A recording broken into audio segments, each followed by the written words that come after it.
Hər kəs ekranı görür. Bəli. Görməyən var dostlar, desin.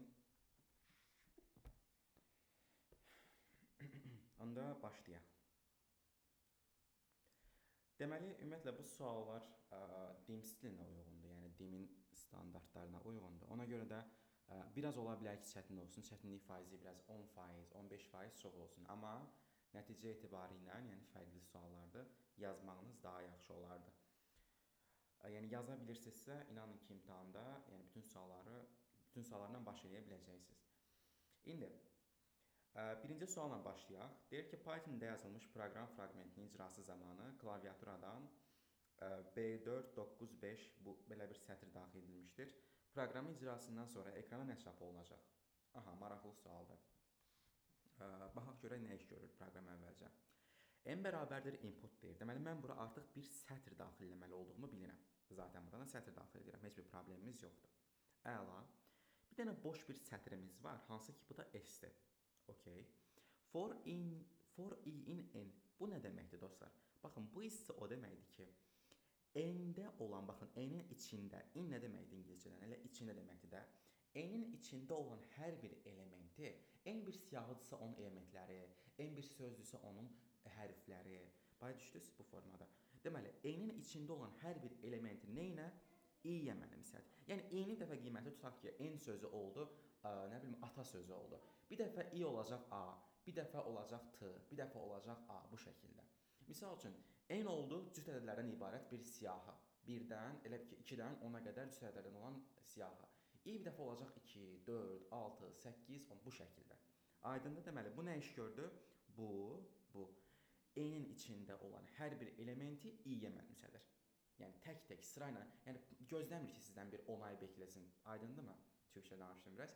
Yəni sizdən bir yəni müraciət gözləmir ki, hə sən denən ondan sonra mən bunu mənimsədim. Birbaşa, misal üçün birinci dəfə i-yə bunu mənimsədir. Sonra işi görür, ondan sonra qayıdır təzədən bura. İkinci səfər artıq i-nin qiyməti digər element olur bu formada. Əla, getdik davam edirik indi. Nə deyir burada? Deyir ki, əgər 0-dan kiçikdirsə və yaxud da 9-dan böyüksə, maraqlıdır. Bu necə olur? Yəni nə məna kəsb edir bu? Yadda saxlayın, imtahanı həmişə sizə gözlə görülə biləcək, məntiqən tutula biləcək bir kodlar verirlər. Yəni orada sizdən uzun bir kod verib, hansı ki ancaq hesablama tələb edir. Elə bir şey verməyəcəklər qəti surətdə. Elə bir şey yoxdur. Ona görə siz burada bir məntiq tutmalısınız. Normal şəkildə əgər mən yazsaydım ki, i 0-dan böyükdür, müəllim. 9-dan da kiçikdir. 9-dan da kiçikdir. Bu şəkildə olsaydı bu, deməli i 0-dan 9-a qədər ifadələr alır. Hə, sizlə razıyam. Deməli 0-dan 9-a qədər müəllim qiymətlər alır. Amma burada fərqli temalar var. Nədir temalar? Temalar odur ki, burada əvvəlcə dırnaq işarəsi var. Dırnaq nədir ay müəllim? Dırnaq yadda saxlayın mətndə. Baxın, bu bildiyimiz natural ədəd 9-dur. Amma bu natural 9 deyil, bu mətin 9-dur. Yəni mətin tipində olan bir şeydir. Aydındır? Yəni, Pythonda tiplər mövzusunu keçəndə artıq biləcəksiniz.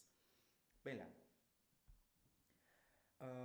Bu şəkildə. Deməli, artıq burada mətindən söhbət gedir. Ha, okey, orasını anladım ay müəllim. Mətindən söhbət gedir. Amma 0-dan kiçik mətin nə deməkdir? Yəni 0 elementindən, 0 hərfindən kiçik bir şey, yəni müqayisə necə hərflərlə olur?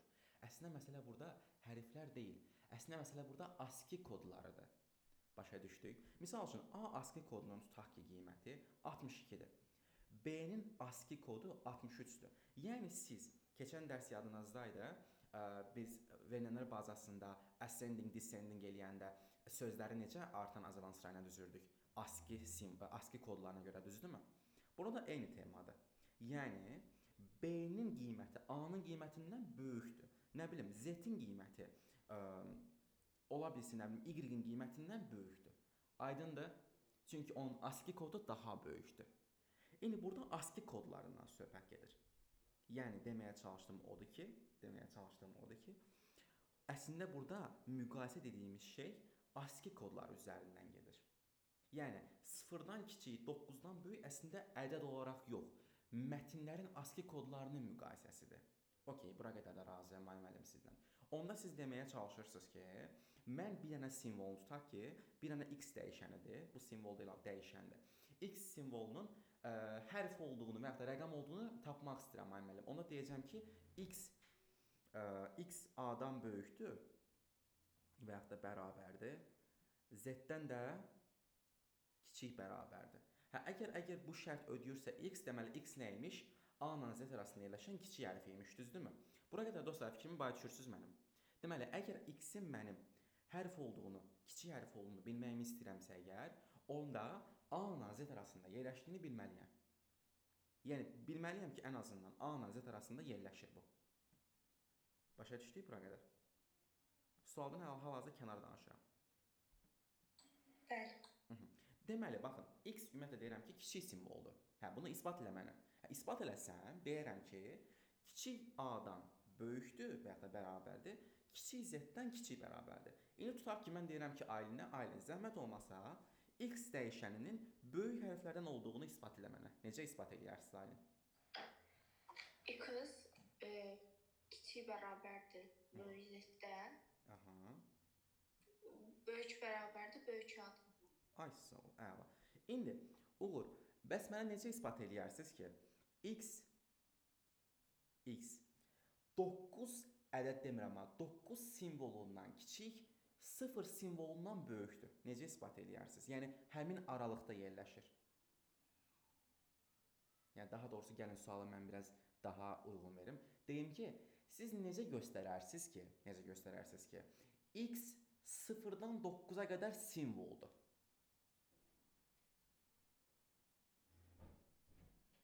Deyərəm ki, 0-dan böyük bərabərdir x-ə, oradan da böyük bərabərdir 9-a. Bəli. Amma mətn tipində. Ay, sağ ol. Deməli, artıq mən bunu bu şəkildə yazsam ki, əgər x 0-dan, 0 mətnindən böyükdürsə and və eyni zamanda, çünki ikisini eyni anda yazıram axı. Baxın, bunun elə bir ki, Python'da yazılışı budur. X 0-dan böyük bərabərdirsə, mətn tipindəki 0-dan böyük bərabərdirsə və eyni zamanda x 9-dan, indi bərabərin başını buraxın, onu narahat olmayın, yazacağıq. Deməli, 9-dan kiçik bərabərdirsə, baxın, bu Python'da yazılışıdır, bunun Python'da yazılışıdır. Bu bərabərlərin elə ki, başını buraxın. Aha, bu şəkildə yazıramsa, deməli, mən x-in nə olduğunu yoxlayıram, 0-dan 9-a qədər simvol olduğunu yoxlayıram. Okey. Amma müəllim, burada elə yazılmayıb, burada or var. Həm də plusdan siz burada yazmışsınız ki, x 0-dan böyük bərabərdir. Amma burada yazılıb ki, i 0-dan kiçikdir. Deməli bir dənə dostlar, bu addıma fikir verin, onda biləcəksiniz temanı. Bunu inkarlayın. İndi bir şey soruşuram Nigardan. Nigar, bu nəyi yoxlayırdı? Baxın, bu ifadə. Biz bayaqdan yazırıq bunu. Rəqəm olmalı. Rəqəm yəni simvol tipindədir. Ay, sağ ol. Bəs rəqəmi inkar edirəmsə o neymiş? Hərf. Mükəmməl. Bitdi. Yəni, mən bunu inkar eləsəm görün nə baş verəcək. X 0, baxın, böyük bərabərinin əksi kiçikdir, düzdürmü? Deməli, 0-dan kiçikdir, əndin əksi ordur və x 9-dan kiçik bərabərinin əksi nədir? X 9-dan böyükdür. İndi bir dənə baxın görün. Bu elə mənim kodumda olandı mı? Baxın, i 0-dan kiçikdir, or i 9-dan böyükdür. Deməli, əslində bu şərt nəyi yoxlayırmış? Hərf olduğunu yoxlayırmış. Bura qədər kim tutmadı temanı? Bir dənə mənə desin. Zeynəb, Uğur, Ayan, Nigar, Aytac, Mehmet, Aylin, Səma. Kim tutmadı temanı? Kimsə qaldısa adını çəkmədiyim. Baxın. Mehmet də dedim. Kimsə tutmadısa desin. Mən axırda dediyinizi də deyə bilərsiniz, zəhmət olmasa. Baxın, mən də sizə sual soruşum, ondan sonra sualınıza cavab verim. Bu iş nə görürdü, nəyi görürdü? Simvolların sayını. Amma hansı simvol? Hərfmi, rəqəmmi? Rəqəm. Aha, indi mən bunu deyirəm ki, inkar eləyin. Sizcə bu rəqəm simvollarını tapırdısa, bunun inkarı nəyi tapar? Hərf simvollarını. Hərf simvollarını tapır, ay sağ ol. İndi gəlin bunu inkar eləyək. İnkar ilə bu vəziyyəti aldım. Deməli, bu ifadə nəyi tapır?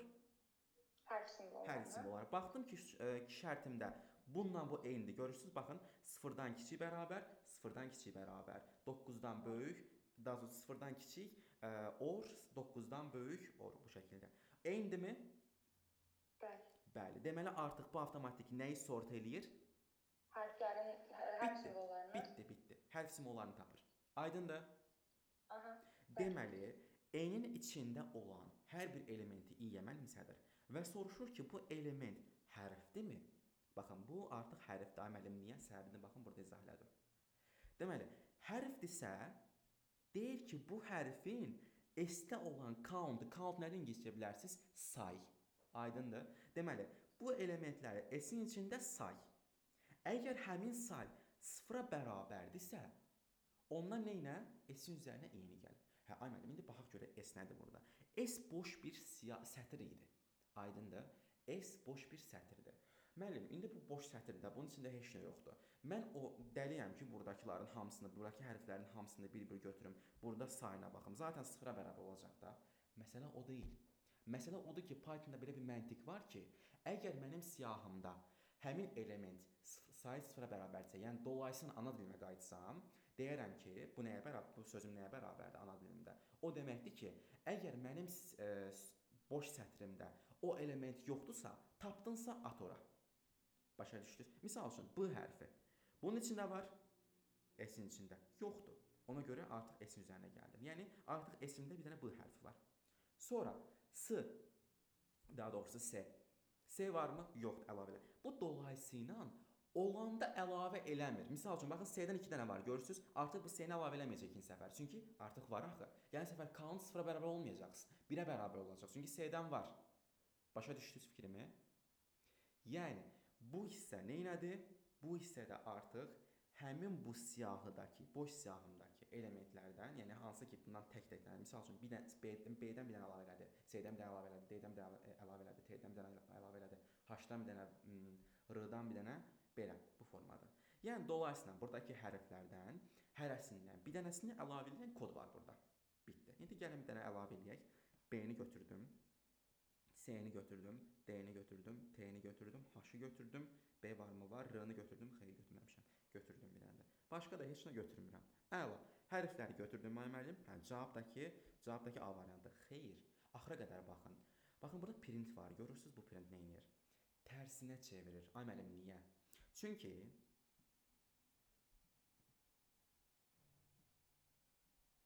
bu tərsinə çevirmə işini yerinə yetirir. Niyə ay müəllim? Çünki normalda siz bunu bu şəkildə yazsaz, bunu bu şəkildə yazsaz. Bu şəkildə o deməkdir ki, başdan başda sona qədər yaz. Əlavə bir addım yazmamışam. Baxın, başında bir şey indeks belirtmişəm, türklər demiş.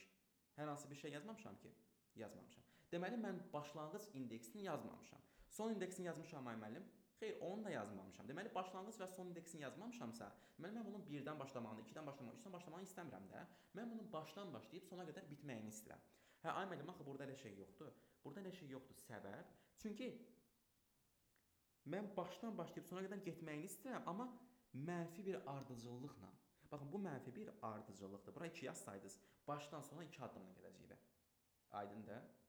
Bu formada. Yəni, bu element, bu hissənin, bu fraqmentin siz tərsinə düzmə ardıcılığı kimi, sanki reverse kimi və yaxud da reversed funksiyası kimi düşünə bilərsiniz. Yəni, bunu biz bu şəkildə çapa yox, bunu tərsinə çevrilmiş versiya, yəni B variantı kimi çapa verəcəyik. Aydındırmı? Yəni, bunun tərsi necədir? R, H, T, D, C, B. Bu şəkildə B variantı doğru cavabdır. Başa düşdüyümü dostlar? Bəli. Bəli. Aha, bu şəkildə birinci sualımız belədir. Səma. Rəqəmləri sildik. Bəli. Burada rəqəmləri silmirik əslində. Burada rəqəmləri götürmürük. Götürmədiyimiz üçün sanki silmiş effekti veririk. Başa düşdünüz? Bəli. Silmək demək, çünki baxın, elə olur ki, deyim, nə bilim, yazır ki, rəqəmləri silir, amma silmir axı, sadəcə götürmür. Silməklə götürmək başqa şeylərdir. Sadəcə yeni siyah. Baxın, əvvəlki N-in üzərində biz həmin əməliyyatı yerinə yetirsəydik, silmə əməliyyatını, onda deyərdik ki, baş uzaqdan, hə, müəllim, silir. Remove var, silir, amma silmir. Burada sadəcə nə edir? Burada yeni siyahı, yeni sətr yaradır və hərf simvollarından hərəsindən birini əlavə edir. Hərəsindən biri teması buradadır. Hərf simvolları teması da buradadır. Belə. Əlavə sualınız varsa dostlar deyə bilərsiniz. Amma siz yarı yolda çıxdınız, yarı dərsdən. Nəsə sualınız varsa deyə bilərsiniz.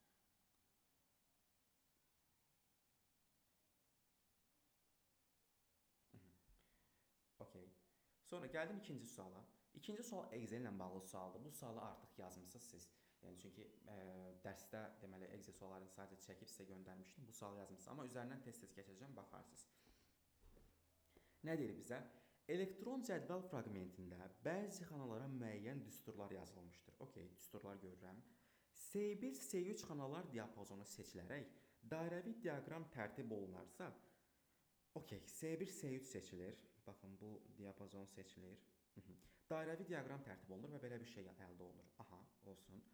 B2 xanasına yazılmalı olan qiyməti müəyyən eləyərək, B2-ni mən müəyyən eləməliyəm. Gəlin onu qırmızı ilə göstərək. Bunu müəyyən eləməliyəm. S3 xanasının S4 xanasına köçürülməsindən sonra, S3-ün, S3 haradır? S3 buradadır. S3-ün S4-ə köçürülməsindən sonra S4-də hansı qiymət alınacaq, onu tapmaq lazımdır. Tapaq, problem deyil. Əvvəlcə gəlin düsturlara baxaq, görək burada nə iş görüblər. Görürəm ki, burada bir xana var, bunun qiymətini bilmirəm. Gəlin bura x deyək. Olar. Və bu diaqram sayəsində həmin o x-in qiymətini tapa biləcəm. Bərabərlik quraraq təbii ki. Görürəm ki, burada A3-ü 4-ə vurmağa çalışıblar. A3 5-dir, 5-i 4-ə vuranda 20 eləyir. Bunun qiyməti oldu 20. Ondan sonra düz gedirik biz dostlar. A3-ü, bəli, 4-ə vurublar, 20 edibdir, əla.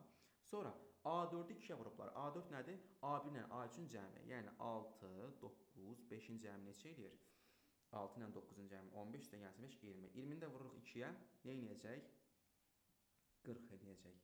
Tamam, bununla da razıyam ay müəllim. Sonra deyir ki, A1 ilə A2-nin cəmini vur B2-yə. A1 ilə A2-nin cəmidir 15. 15-i vuranda B2-yə, yəni x-ə, o deyəcək nə? 15x. Okay, buranın da qiyməti artıq oldu nə? 15x oldu. Deməli, 20, 40 və 15x qiymətinə əsasən belə bir cədvəl qruplar, diaqram qruplar. Və mən diaqramı bilirəm ki, saat əqrəbi istiqamətində işləyir. Yəni, birinci ədədlə ikinci ədədin, baxın, saat əqrəbi istiqaməti burada belədir axı. 1, 2, 3. Gəlin bu 2-ni belə göstərək. 2. 1, 2, 3 şəklindədir. İndi görürsünüzsə, baxın, burada da həmçinin 1, 2, 3-cü ədədlərdir bunlar, düzdürmü? 1 ilə 2-nin cəmi neçəyə bərabərdir? 3-ə. 1 ilə 2-nin cəmi 3-dür, elə yox, riyazi baxımdan yox. Baxın, birinci faizlə 17 faizlə 33 faizin cəmi 50 faiz verirmi? Bəli, verir. Deməli, artıq mən 1 ilə 2-nin cəmləyib 3-ə bərabər eləyə bilərəm. Yəni, 20 ilə 40-ı cəmləyib 15x-ə bərabər eləyə bilərəm. Nigar, sizə aydındırmı bu? Bəli. Digərlərinə də aydınsa, dostlar, aydın deyilsə deyə bilərsiniz. Aydındır. Okay. Tamam. Deməli, artıq mən nə edirəm? Deyirəm ki, mənim bu diaqramıma əsasən 17% ilə 33%-in cəmi 50% verinə görə və saat əqrəbi istiqamətində bu birinci ədəddir, bu ikinci ədəddir, bu da üçüncü ədəddirsə və görürəm ki, birinci ədədlə ikinci ədədin cəmi üçüncü ədədi verirsə və burada birinci ədədim bu, ikinci ədədim bu, üçüncü ədədim budursa, 20 ilə 40-ın cəmi 15x-i verməlidir mənə. Yəni, 60 bərabərdir nəyə? 15x-ə. Buradan x nə gələcək? 4 gələcək. Aha, deməli, artıq mən x-in qiymətini tapdım. x 4-dür. Okay, müəllim. İndi gəldim nəyə? S3-ü, baxın, buradakı ifadəni, gəlin bunu highlight eləyək. Bunu nəyə köçürməliydim? Aşağıya köçürməliydim. Gəlin köçürək.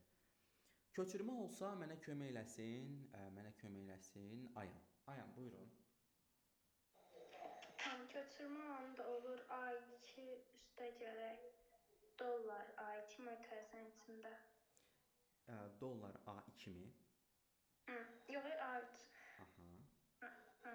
Sonra mötərizənin içində vurulsun B. B neçə?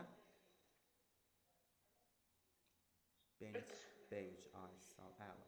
İndi mən bunun qiymətini tapmalıyam ki, S4-ün qiymətini tapım. Baxaq, A2 nəyə bərabərdir? A2 bərabərdir 9-a. 9, üstə gəlinsin. A3 nəyə bərabərdir? 5-ə.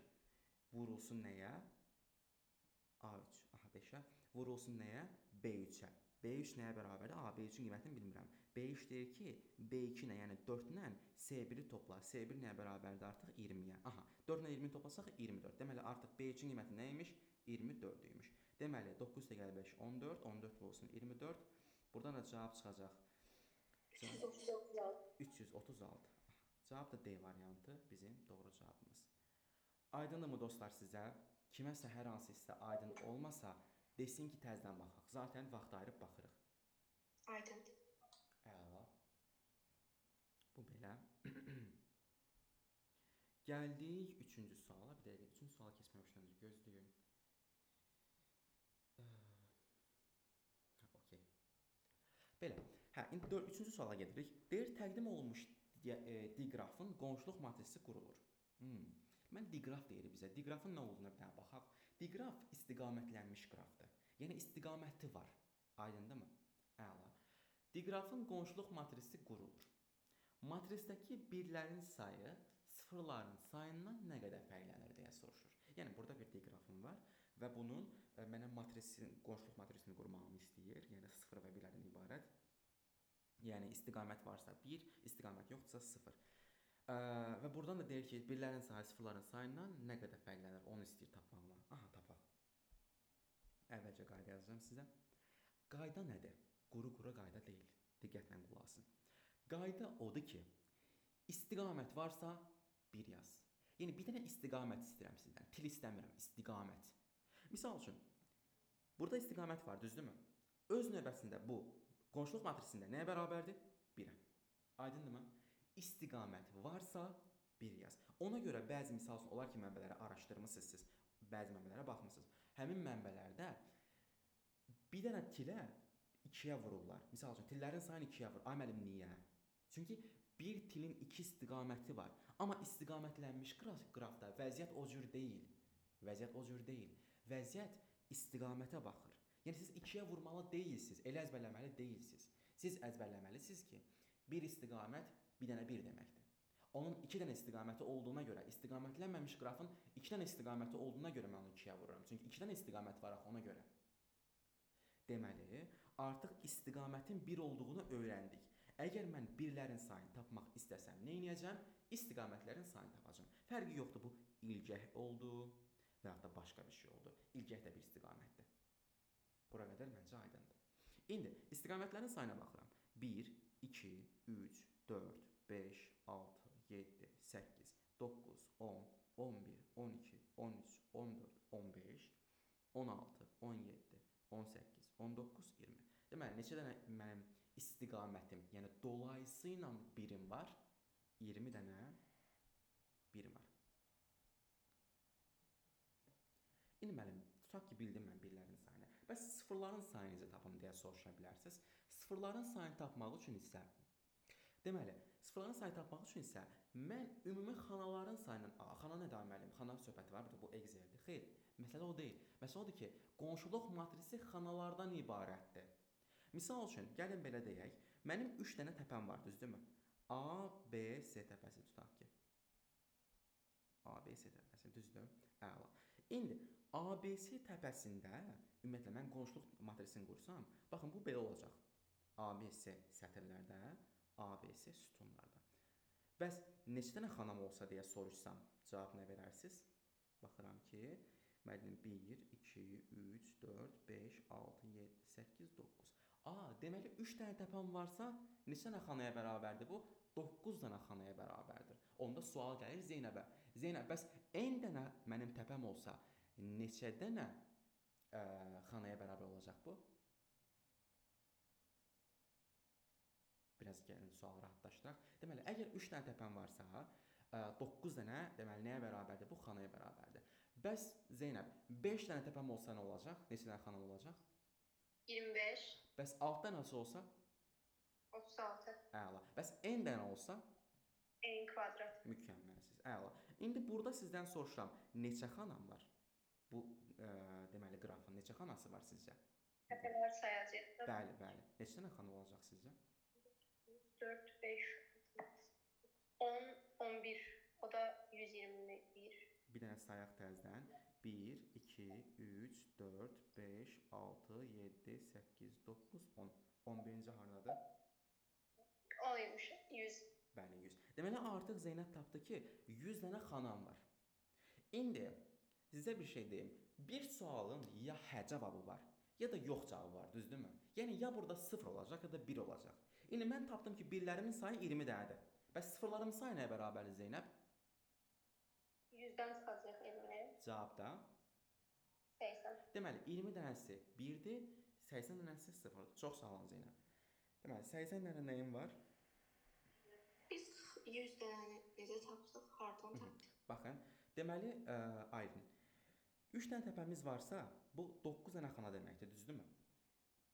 Bəli. Bəs 5 dənə xana neçə 5 dənə təpə neçə dənə xana verər bizə? 25. Bəs 10 dənəsi? 100. Aha, deməli burada 10 dənə təpə olduğuna görə mən 100 dənə xana olduğunu dedim. Hə, aydındır. Deməli 100 dənə xanam var. Bəli. Nigar nəsə deyirdiniz? Mən 100 dənə xanadan 100 çıx 20 2-yə vurmalı deyildik, sıfırdan sayı tapmaq üçün. Baxın. Əvvəlcə mən dedim ki, o 2-yə vurma söhbətini başqa tutaq ki, mənbələrdə yazılıb, amma onun ətrafını yaxşı oxumaq lazımdır. Ola bilər ki, mənbədə bildirilməsin, amma siz onu araşdırın. Niyə 2-yə vururuq? Sizcə Nigar, niyə 2-yə vururuq onu?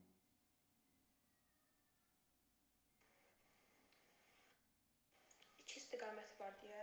Aha, mükəmməlsiz, əlası, hətta daha ötəsi. Amma burada 2 istiqamət mi var? Xeyr. Bitdi. Artıq özünüzə cavab verdiniz. Deməli, burada bir dənə istiqamət, bir dənə istiqamət. Baxdım ki, hamımızda ümumilikdə 20 dənə istiqamət var. Sən demə orada til önəm daşımır. Orada önəm daşıyan istiqamətdir. Birin sayı istiqamət. İstiqamət equal 1. Bitdi.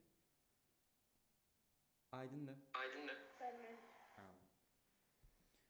Belə, başqa suallar var? Deməli, 80 dənə 0, 20 dənə 1, onların fərqini istəyir. 80 çıx 20, 60 D variantı.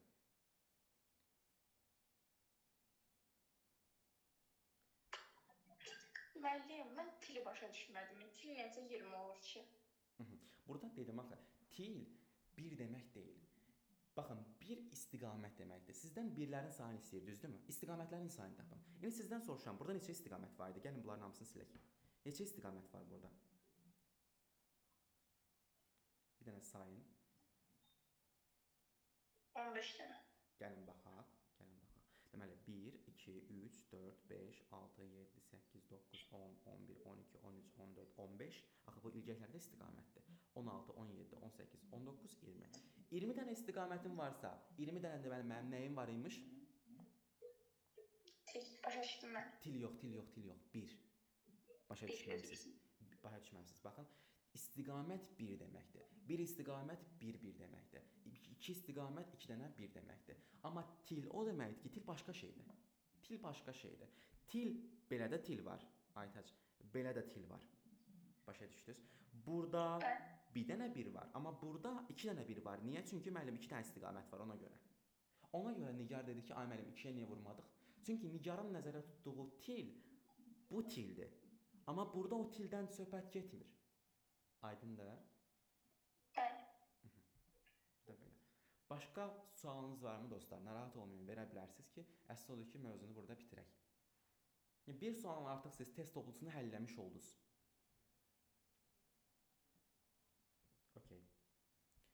Gəldik 4-cü suala. Mən buranı siləcəm.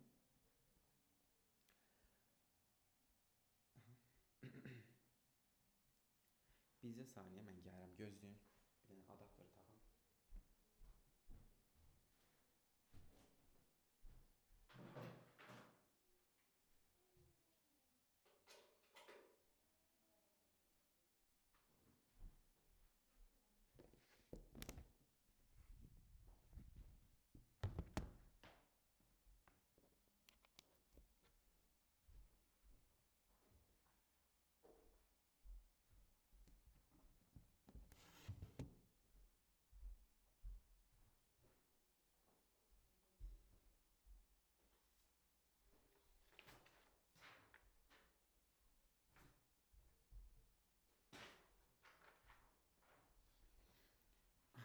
Deməli, 4-cü sual. Bu da ki, verilənlər bazası nə idi? Mətnlərin emalına aid sualdır və imtahandakı mütləq şəkildə mətnlərin emalına bir sual düşür. İndi gəldik 4-cü sualın izahına. Deyir, istifadəçi boş mətn fayılına müəyyən sayda Python sözünü yazdı. Okey, yazsın. Deməli, Python sözünü yazıbdır müəyyən sayda. Amma bunların sayını bilmirəm. Gəlin ona x deyək. X sayda Python sözünü yazıb. Sonra fayldakı bütün mətni seçərək Ctrl+C icra etdi. Ctrl+C nə idi? Deməli, Ayan. Kontrol X. Yox, Ctrl+C. Kontrol C yəni kopyalayır. Kopyalayır, əla. Bəs Məhməd, Ctrl+C ilə Ctrl+X-in fərqi nədir bilirsiniz? Ctrl+C kopyalayır amma silmir mətni. Ctrl+X mətni silir və kopyalayır. Mükəmməlsiz, əla. Deməli, Ctrl+C nə edir? Kopyalayır, amma Ctrl+X də kopyalayır. Tək fərqi odur ki, Ctrl+X silir, kopyalayır, amma Ctrl+C isə yalnız kopyalayır, silmir heç nəyi. Okey, deməli artıq X sayda Python sözüm var idi. X saydası da yaddaşa yazıldı. Tamam. Ondan sonra 2 dəfə Ctrl+V basılır. Ctrl+V nə idi? Səma.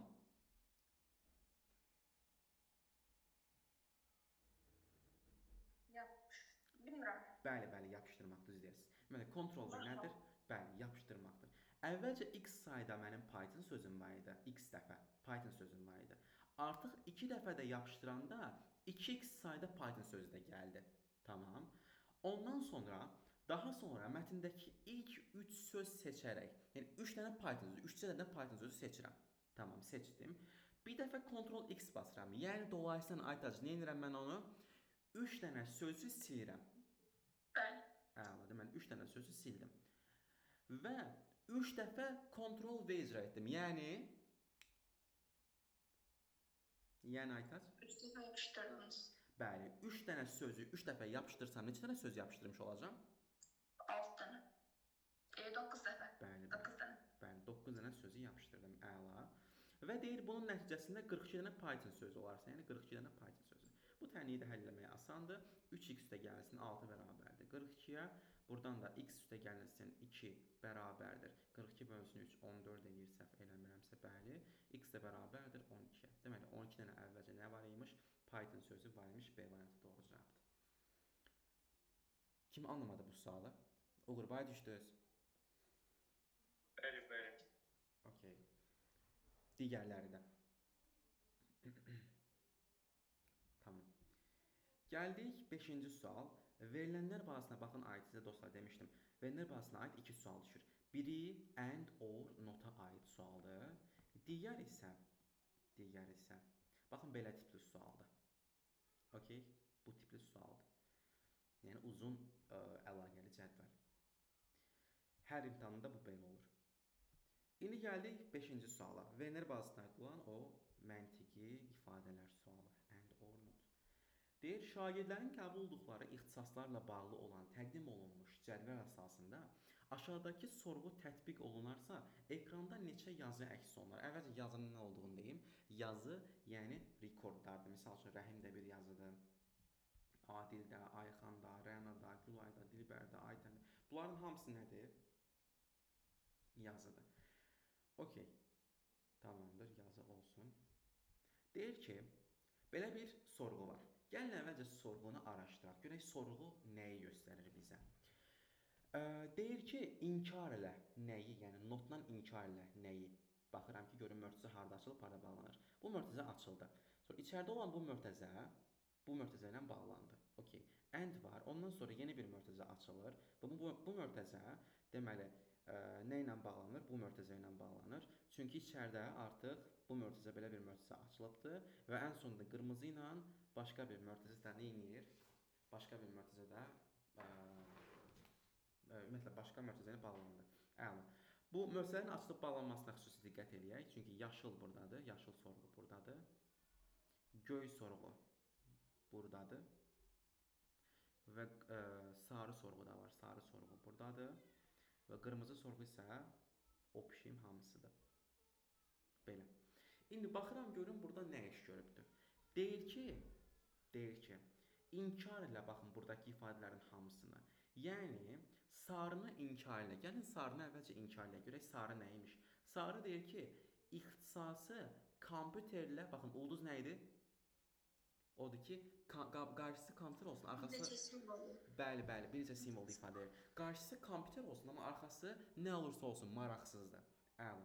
Deməli, ixtisası kompüterlə başlayan idi normalda bu sorğu. Amma not onu nə edir? Başlamasın deyir.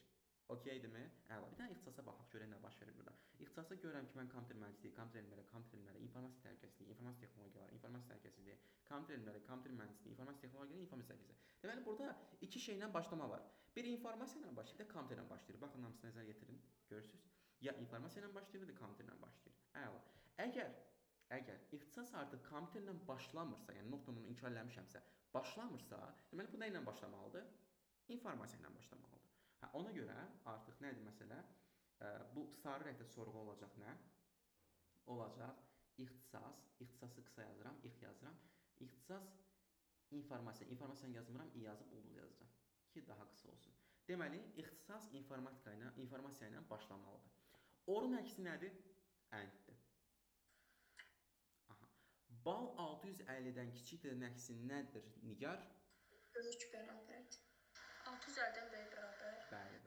Deməli, bal 650-dən böyük bərabərdir. Əla. 650-dən böyük bərabərdir. Deməli, sarını artıq mən inkar elədim. Əla. İndi əndi inkar eləməliyəm. Ənd olacaq nə? Or olacaq. Əla. İndi gəlirəm göy rəngi inkar eləməyə. Göy rəngi inkar eləsəm, ixtisas informasiya ilə başlasının inkarı nədir? İxtisas kompüter ilə başlasın. Çünki iki dənə versiya var da, ya informasiya ilə başlamalıdır, ya da kompüter ilə başlamalıdır. Deməli, kompüter ilə başlasın. Bu formada. Sonra əndin inkarı nə oldu? Or oldu. Və burada notla başqa bir sorğu yazılıb da. O notla not, iki dənə not nə edəcək bir-birini? Təsdiq edəcək. Yəni, artıq mən bunu inkar eləməyəcəm. Yəni, universitetdə nə olmalıdır? Universitetdə deməli içərisində nə olmalıdır bunun? A hərfi olmalıdır. Çünki başlığında da ulduz qoyulubdur, sonunda da ulduz qoyulubdur. O deməkdir ki, içərisində nə olsun? A olsun. Deməli, universitetimizdə nə olmalıdır? İçində A hərfi olmalıdır. Gəlin bunu da bu formada yazaq. Okey. Bunu da yazdıq. Deməli, artıq yəni mənim hansı sorğum ödənməlidir? Mənim bu sorğum ödənməlidir. Bitdi. İndi gəlirəm bu sorğunu bura tətbiq eləməyə. Nə edirdim mən? 3 xüsusiyyət var. Ay müəllim, hansı xüsusiyyətlər? Gəlin baxaq. Ya bu ödənməlidir. Ya nəyə görə deyirəm mən? Özümdən mi deyirəm? Xeyr. Çünki ortada or var.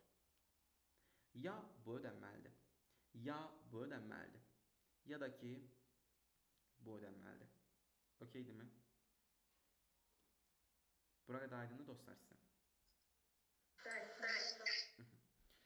İndi gəldik, başqa bir problemimiz yoxdursa bir dənə baxaq.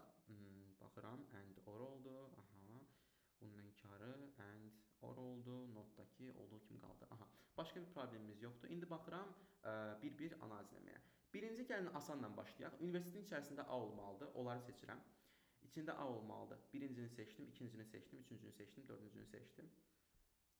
Beşincini seçdim. Yəni 7-cini seçdim daha doğrusu.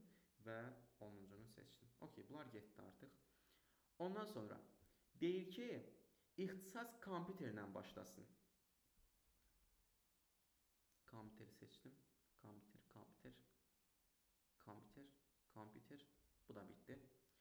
Və ondan sonra baxın, bu ikisi elə ki kombodur. Yəni ikisi birlikdə ödənməlidir. İxtisası informasiya olsun. İnformasiya ilə başlasın. Və balı 650-dən yuxarı olsun. İndi bu ikisini ödənən hansıdır? Bir dənə baxaq. Deməli, informasiya. Zaten bu seçilibdir. Baxın dostlar, seçilməyənlərə baxaq. Seçilməyənlərə bir dənə baxaq. Baxın, biz bunu seçmişik. Bunu seçmişik. Yəni, bəziləri kompüter sözünə görə seçilib, bəziləri universitetin içində A hərfi olduğuna görə. Bunu seçmişik, bunu da seçmişik. Okey. Deməli, gəldim nəyə? İxtisas informasiya ilə başlasın və 650-dən yuxarı olsun. Deməli, buna baxıram. İnformasiya ilə başlayıb və 650-dən yuxarı deyil. Bunu çıxdıq. 6-ya baxıram. 650-dən yuxarı bir informasiya başlayır. Bəli, bunu götürürəm. Və başqa 650-dən yuxarı deyil. Aha, bu getdi. Deməli, neçə dənəsi ödəndi bunun artıq? 1-i, 2-si, 3-ü, 4-ü, 5-i, 6-sı, 7-si, 8-i. Yəni, cavab da Y variantı. Aydındır mı dostlar? Kimə nə aydın deyil desin, baxaq bu suala təzdən. Çox dolu suallardır. Elə ki, bir suala artıq 2 dəqiqə vaxt ayırmışsınız, biraz daha çox ayırırsınız. Belə. Gəldik 6-cı suala. 6-cı sual bəlkə də test toplusunda Bu növdən yoxdur, amma buna aid bir dənə sual var. Bir ya da iki dənə. Sonlarda açıq tipli suallardır. Say sistemləri dərsində iştirak edənlər, sual yadınıza düşdü. Yəni bu sual təbii ki, sizə verməmişəm. Bu sual kitabdandır. Say sistemlərində siz kitabdan sual atmamışdım. Amma deməli, bunun necə olmazsa necə yazılacağını bilirsiniz. Bəli, demişdiniz. Bu tipdə bir dənə sual bənzəri var, ona oxşar bir həlli var zaten. Bəli, bəli. Gəlin baxaq. Deyir, onluq say sistemindəki 70 ədədi ən böyük x əsaslı say sistemində və ən kiçik y əsaslı say sistemində 3 rəqəmli yazılır. Buna görə x plus y cəmini neyləyin? Tapın deyir. Okay. İndi 70 onluq ədədidir və ən böyük x əsaslı say sistemində, ən kiçik y əsaslı say sistemində 3 rəqəmli yazılır. Nə deməkdir? Gəlin əvvəlcə bir nəfərə sual verək. Misal üçün Uğur. Mənə zəhmət olmasa bir tərif deyin, bir xüsusiyyət deyin ki, bu bütün 3 rəqəmli ədədlərə şamil olunsun. Yəni 3 rəqəmli ədəd deyəndə ağlınıza nə gəlir? Hansı aralıqda yerləşir? 100 ilə 999 aralığında. Yəni ona 999 deməyək də 1000 deyək. Onda bərabərlik hansı formada olar? Yəni bu bərabəri hara əlavə eləyərsiniz? Sağa mı, sola mı? Yüzün yanındakı. Bəli. Nə demək istədiyimi çatdasa düzdürmü? Bəli. Aha. Deməli artıq əgər 3 rəqəmli ədəd deyəndə ağlımıza əgər onluq say sistemində söhbət gedir, baxın onluq dedim sizə. Onluq say sistemində 3 rəqəmli deyəndə artıq siz dediniz ki, müəllim bu 10 üstü 2-dən böyükdür. Amma 10 üstü 3-dən nədir? Kiçikdir. Bəs müəllim, bunlar belə dolayı yolunu özündən necə gəldi yazırsınız, yoxsa bunun bir mənası var? Təbii ki, mənası var. Baxın, gələn səfər sizə desəydim ki, Uğur'a desəydim ki, Uğur, 4 rəqəmli ədədləri ümumiyyətlə xarakteriz elə. Uğur deyəcəkdi ki, müəllim, bu 10 üstü 3-dən, yəni 1000-dən böyükdür, amma 10 üstü 4-dən kiçikdir. Hər dəfə mən deyəndə ki, 3 rəqəmli, 4 rəqəmli deyəndə artıq Uğur nə edir? Bura 3 yazır, mən istədiyimi yazır, amma bura 1 vahid kəmi yazır. Misal üçün 4 rəqəmli dedim, bura Uğur yazdı 4, bura yazdı nə? 1 vahid kəm 3-ü. Hansı say sistemində? Onluq say sistemində. Uğur'a bu aydındır? Bəli. Əla. İndi Uğur deyir ki, bu təbii ki x nədir? Onluq say sistemindədir dostlar. Onluq say sistemində istədiyimə görə siz bura nə yazdınız? 10 yazdınız. İndi mən desəydim ki, enlik say sistemində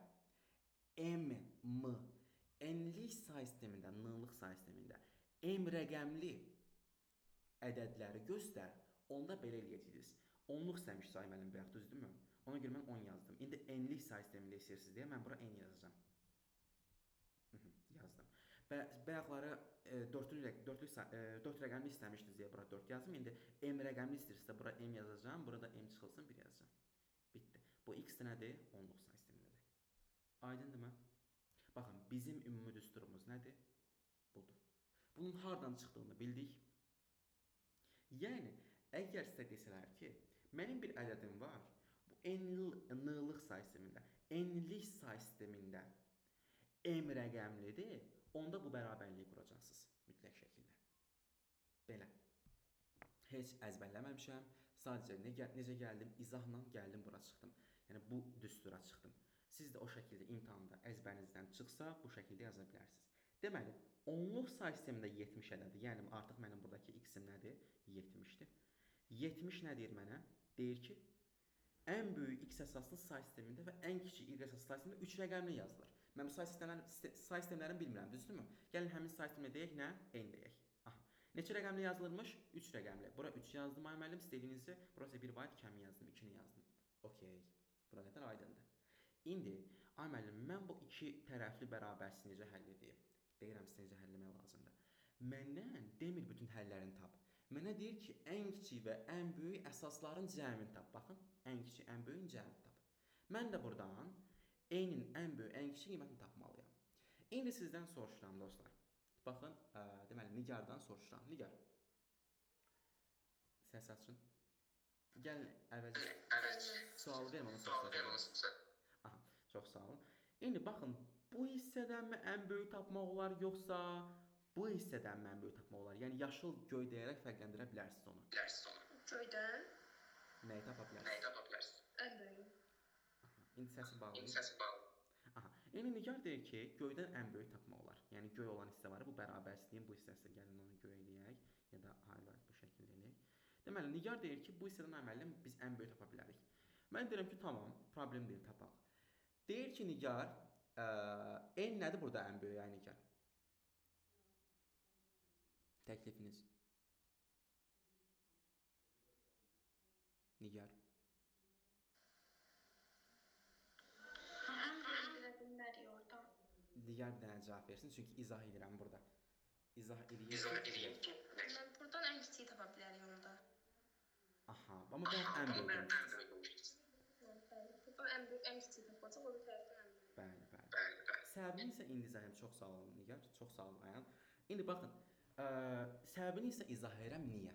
Çünki nəyə görə müəllim burada ən kiçik tapmaq olar? Çünki bayaq ən böyük dediniz. Tutaq ki, siz deyirsiniz ki, müəllim, buradan ən böyük n çıxacaq, olacaq neçə? 4 olacaq 64, 5 olacaq 125. Hə, cavab 5-dir müəllim. N-in ən böyük qiyməti 5-dir. Xeyr, 5 deyil. Bəlkə dəlilin bura qoydub trilyon. Trilyonda axı bunu ödəyir. N-in yerinə trilyon, katrilyon qoysaz, yenə kubu 70-dən böyük olacaq. Deməli siz buradan deməli n-in ən kiçik qiymətini tapmısınız 5 olaraq. Başa düşdük? Deməli n-in ən kiçik qiyməti burada 5 imiş. Müəllim, bəs ən böyük adını tapaq. Baxın bu yaşıl hissədən. Yəni burada da n-in artıq ən maksimum qiyməti nə olacaq? 8. Bəli, 8. Deməli, n hansı aralıqda qiymətlər alır? 8-dən. 8-dən kiçik, 5-dən böyük. Bəli. Bitdi. Artıq siz qiymətlərini tapdınız. Baxın, inanın ki, istənilən YouTube-dakı izaha baxın, bu şəkildə verilmir. İzah bu şəkildə deyil. Amma əsl izah budur. Baxın buradakı səbəb budur. Mən bir dəfə magistr kitabı oxuyanda orada belə bir şey görmüşdüm, amma xatırlamıram hansı magistr kitabıdır. Bu şəkildə görmüşdüm. Bəlkə də həmin tip sual orada yox idi, amma onun izahı bu şəkildədir. Yəni o düstur bu düsturdur. Bəlkə də xatırlamıram amma, yəni belə bir şey var idi. Ya 2-nin qüvvəti idi, nə bilim, nəsə biti çevirməyi tapmaq idi, rəngləri necə tapmaq idi, bilmirəm, amma üstü ifadələr şəklində bir düstur verilmişdi. Bəlkə də o buydu, amma başqa bir yerdə mən bunu görməmişəm. Aydındır. Uğur, sizə aydındır bu. Bəli. Təkrar üzərindən gedirəm. Deməli, mən buradan söhbətə girməyimin səbəbi odur ki, mən ümumilikdə bu düstura girə bilim. Aydındırmı? Bu düstura girə bilim. Bu düsturu başa düşüm, anlayım. Yəni çıxartdım da bunu sübut olaraq. Və ondan sonra bu düsturdan istifadə edərək məsələlərin hamısını həll edə bilərsiniz. Amma düsturu əzbərləməyin, düsturu başa düşün. Ki, n-in siz, yəni digərləri n-in bir qiymətini tapanda, siz deyin ki, mən bütün qiymətlərini özündə barındıran bir bərabərlik tapmışam. Yəni, onu deyə bilərsiniz. Ona görə də siz bu düsturu başa düşməyiniz lazımdır, buradakı düsturu. Belə. Yəni, cavab nə olacaq? 5 ilə 8-in cəmi 13 C variantı. Bu da belə. Okey, davam edək, əgər sualınız yoxsa. Sualınız varsa verə bilərsiniz. Gəldik zəhləm gedən nəzəri suallara. 7-ci sual. Aha, deyir mənə şırnaqlı, lazerli printer, matrisli printerin fərqini tapmamız lazımdır. Deməli, bu sual yazmaq üçün əvvəl siz nəzəriyyəni bilməlisiniz. Bəs nəzəriyyə nədir burada? Şırnaqlı, lazerli və yaxud matrisli printerin fərqi. Şırnaqlı ilə lazerinin printerin birlikdə verməyin məqsədi odur ki, buradakı sürət məsələlərini artıq siz şey eləyəsiniz, ayıra biləsiniz. Yəni, bir var ki, dəqiqədə çap etdiyi səhifələrin sayı, bir də var ki, saniyədə simvolların sayı. İndi bir şey soruşacağım Zeynəbdən. Zeynəb, belə ümumiyyətlə də, necə deyim, xəyalınız, təsəvvür olaraq sizdən soruşuram. Sizcə hansı daha çox kiçik bir məfhumdur, kiçik bir obyektdir, kiçik bir, necə deyim, bir şeydir. Sizcə, yəni, deyəndə hansı daha çox ağlınıza gəlir? Çap etdiyi dəqiqədəki səhifələrin sayımı deyəndə ağlınıza kiçik bir şey gəlir, yoxsa saniyədəki simvolların sayı deyəndə ağlınıza? Saniyədəki simvollar. Bəli, bitdi. Saniyədəki simvollar. Deməli, artıq saniyədəki simvol deyirsə, Matris sözünə mən onu həmişə balaca vaxtı, abituriyent vaxtı elə anlayırdım, elə başa düşürdüm. Yəni elə yadda saxlamışdım. Matris nədir? Kiçik bir şeylərin toplamıdır. Yəni riyaziyyatın kiçik bir hissəsidir də. Yəni dərinliyinə gedən, xırdalığına gedən bir mövzudur matrislər. Və həmin matrislə o kiçik saniyədəki simvollar sözünü bağırışdırırdım bir-birinə. O elə ki matris sözü onu mənə çağrışdırırdı. Ona görə də deməli matris sözü ilə mən saniyədəki simvollar sözünü əzbərləmiş olurdum. Yəni bunu da belə əzbərləyə bilərsiniz. Deməli, sürəti bir saniyədəki simvolların sayı ilə ölçülür deyəndə, artıq mən bunu matrisə bağlayacağam. Çünki simvol saniyə kiçik bir məfhumlardır. Ona görə doğru cavab 2-yə nə gələcək? B gələcək. Belə də ki, məlum məsələ A gedəcək. Bitdi. Belə. Yəni 1-ə A gedəcək, 2-yə B gedəcək. Yəni Y variantını çıxaq, B variantını çıxaq, D variantını çıxaq. Gəldik A və C variantlarına. Deyir ki, texniki hissəsinə iynələr dəsti aiddir. Bu matrisə aiddir. Deməli, matrislər texniki hissəsinə iynələr dəsti aid olan bir printer növüdür. Ona görə də 2-yə gedəcək və buradan da cavab çıxacaq A variantı. Aydındır mı dostlar? Digərlərində də baxa bilərik. Digərindəki sürətli dəqiqə çap etdiyi simvolların sayı dəqiqə və simvoldur. Yəni belə bir şey yoxdur. Texniki hissəsinə mürəkkəb karteci aiddir. Bu da ki, deməli, birincisinə aiddir. Bu da belə. Yəni lazerli printerə. Bu formada. Keçirəm digər suala. 8-ci tipli sual. Python aid sualdır bu da. Deyir ki, Python'da verilmiş proqram fraqmentinin 5 dəfə arzu icra edilməsi nəticəsində MNK dəyişənlər cütlüyünün qiymətləri aşağıdakı kimi növbə ilə klaviaturdan daxil edilir. Okey, daxil edilsin. İndi proqramın icrasından sonra ümumilikdən 3 dəfə Python sözü çap olunur. Maraqlıdır. İndi görürəm ki, burada Python sözünü 3-ə vurubdur. Yəni 3 dəfə Python sözünü çap eləyir. Və Python sözü 2-ə vurubdur. O deməkdir ki, Python sözünü 2 dəfə çap edəcək. Burası əla. Amma nə vaxt çap eləyir? Məsələ odur. Deməli, əgər bu şərt ödənirsə, 3 dəfə çap olunacaq. Amma bunun əksi ödənirsə, artıq 2 dəfə çap olunacaq. Bunu başa düşdüyümü? Deməli, əgər bu şərt ödənirsə 3 dəfə, amma əksi, yəni else halında, əksi halında 2 dəfə çap olunacaq. Mən baxıram, deyir ki, M ilə N-in cəmi K-dan kiçik olmalıdır və yaxud da K cüt olmalıdır. Ay müəllim, cüt yazılmayı baxı bura. Çünki K-nın 2-yə bölməsindən alınan qalıq o deməkdir ki, 2-yə bölməsindən alınan qalığın 0-a bərabər olması o deməkdir ki, deməli bu cütüymüş, cütü soruşur məndən. Deməli K cütüymüş. Çünki riyaziyyatda 2-yə bölmədən alınan qalıq ya 1-dir, ya da 0-dır. Əgər 1-dirsə təkdir, 0-dırsa cütdür. Ona görə 0-ı soruşursa, 0-a bərabər olduğunu soruşursa, deməli bu nəymiş? Cütüymüş. Əla.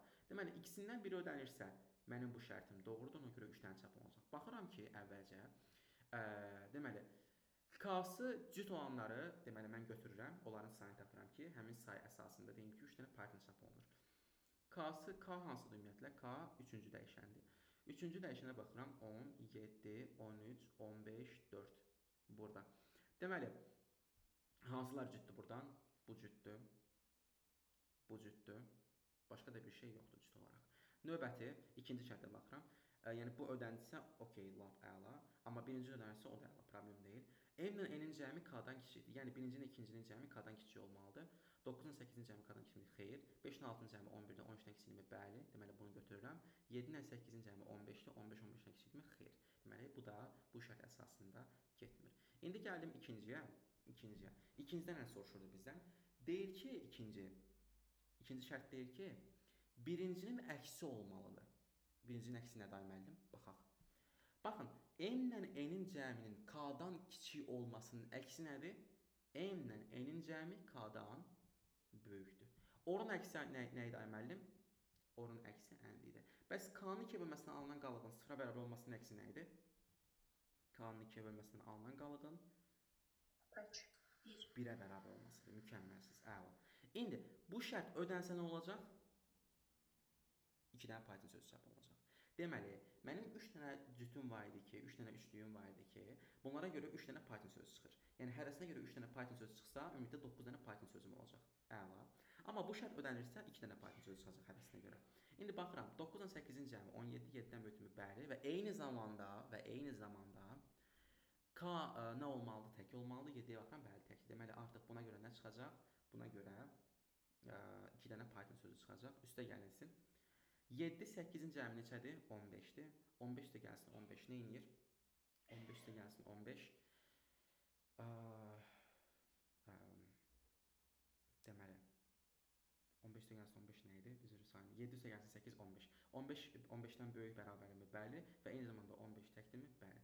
Deməli bunun əsasında bir dənə də 2 dənə Python sözü çıxacaq. O deyəcək nə? 13 dənə Python sözü doğru cavab A variantıdır. Bu formada. Aydındırmı?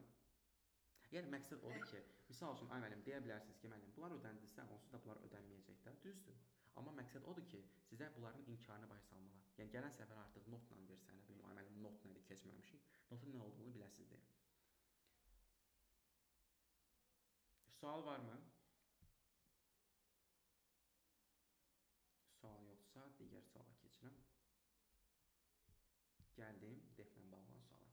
Yadda saxlayın, defdən də hər imtahanda bir dənə sual ayrıca düşür. Yəni ayrıca sırf def. Bir dənə sualda deflə dövrü birləşdirib verilir. Deflə dövrü birləşdirib verirlər ki, sizə nə çaşqınlıq olsun. Bu formada. İndi gəldim 9 izah eləməyə. Pythonda yazılmış proqramın icrası zamanı 14 daxil edilərsə, ekrana nəyin çap olunacağını müəyyən eləyin. Aha. Gəlin baxaq. Burada 2 dənə def var. Biri budur, biri budur. Düzdürmü? Əla. İndi A bərabərdir AAA funksiyası deməli 16. Deməli A funksiyasını çağırıram. X-in yerində dayanacaq 10 dayanacaq. Y-in yerində dayanacaq 6 dayanacaq. 10 6-nın 2 misli olan 12-dən böyükdürmü? Xeyr. Ona görə bura getdi bloka. Gəldim düşürəm aşağı. Y-in qiyməti nə olacaq? Y-in x topla, yəni 16. X-lə Y toplayacağım 16. Deməli Y-in qiyməti nədir? 16-dır. X-in qiyməti nədir? X-in əvvəlki qiymətinin 2 misli. X nə idi? 10 idi. 2 misli 20. Hələ deyir return X-lə Y-in cəmi.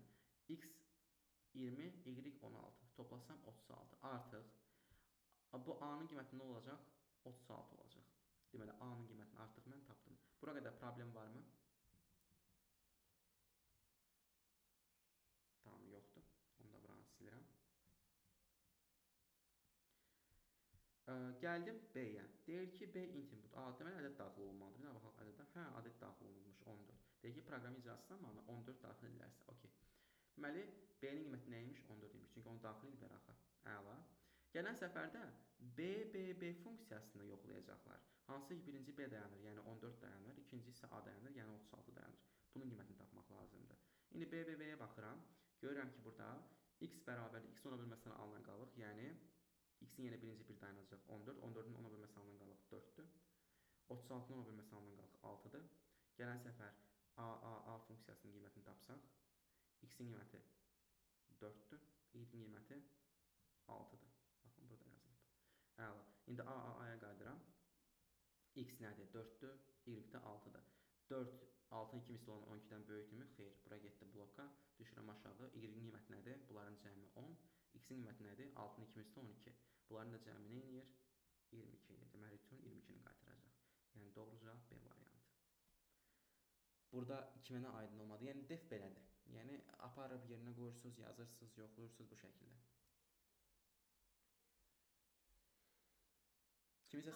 Kimisə sualı yoxdur ki, dostlar, verə bilər. Okey. Gəldik 10-cu tip suallara. Modelləşdirmə bölməsinə aid olan sualdır. Baxaq görə necə yazmaq lazım olar bu sual. Hər hansı nüansı, baxın dostlar, hər hansı nüansı bu tip suallarda gözdən qaçırsam, mənə deyin ki, mütləq şəkildə qeyd edeyim, sonra gecə olmasın, yaxşımı? Belə. İndi baxıram bu suala, çünki məntiq sualdır, hər hansı informatika ilə bağlı olan bir şey deyil. Sadəcə cədvəl informasiya modelindən istifadə edəcəm. Deyir ki, bir küçədə A, B, C, D, Y, F, G, H hərflərlə kodlanmış 8 qadın ev yeməyi, əl işi, telefon, cehiz əşyası və bəzək əşyası satır. Hər qadın bir və ya ən çoxu 2 məhsul satır.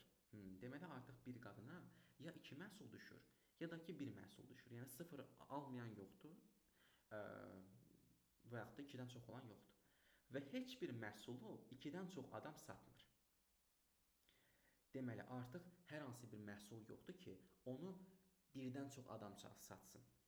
Yox, 2-dən çox adam satmır. Nə deməkdir? Yəni tutaq ki, bir məhsulu 3 nəfər, 4 nəfər, 5 nəfər satmır da, ən çox 2 nəfər sata bilər.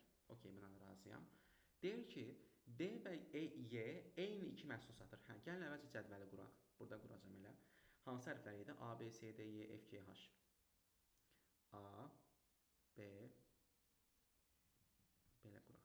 A, B, C, D, Y, F, G və H. Okay. Bu belə. İndi əşyaları yazacağam. Yəni əşyaları satacağam. Satılacaq şeyləri yazacağım. Ev yeməyi qısaca yazacağam. Sonra əl işi, telefon, cehiz əşyası, ondan sonra bəzək əşyası, bəzək əşyası. Bu şəkildə. İndi mən bir daha bu cədvəli tam şəkildə bölüm.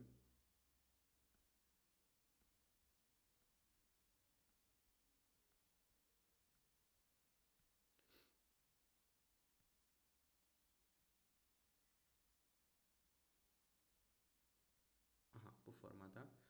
İndi mən nə deyirdi burada? Gəlin onların hamısını yazaq. İki şeyi nəzərə yetirməliyik biz.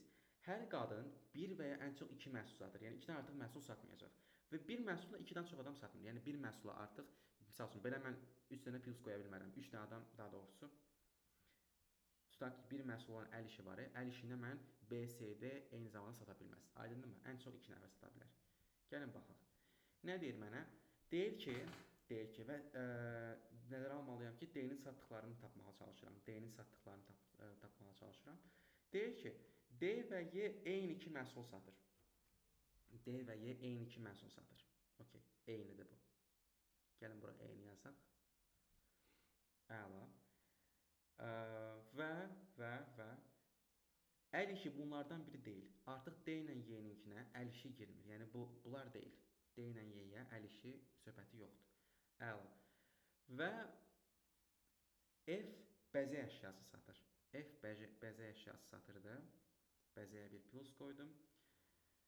Sonra H-ın satdığı ev yeməyi deyil. H-ınki ev yeməyi deyil. Ev yeməyinə çıx qoyuram. Ondan sonra telefonu B ilə birlikdə bir nəfər daha satır. Hə, B artıq telefonu satır. Və telefonu hətta bir nəfər də satır. Okay. Hə, bundan sonra nə edə bilərəm mən? Gəlin ona baxaq. Deməli,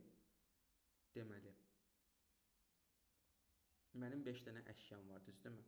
A, B, C, D, Y, F, 3, 6, 7. 7 dənə də insanım var. Bunu necə yazmaq olar? D və Y eyni 2 məhsul satır və əl işi bunlardan biri deyil. Görə bilən var? Deyə bilərəm. Olar. Addım atmaq istəyən buyurun. Kim desin bircə saniyə deyim. Bir də əlinizi qaldırın. Əlinizi qaldırın. Oy maşallah. Mehmet, Aylin, Nigar, wow. Okay, gəlin onda birinci Nigardan başlayaq. Sonra Aylin, sonra da Mehmet. Olar mı belə şəkildə? Buyurun Nigar. Mən D ilə Y eyni məhsul satır deyə, hər məhsulda yalnız 2 nəfər sata bilər deyə ən çox.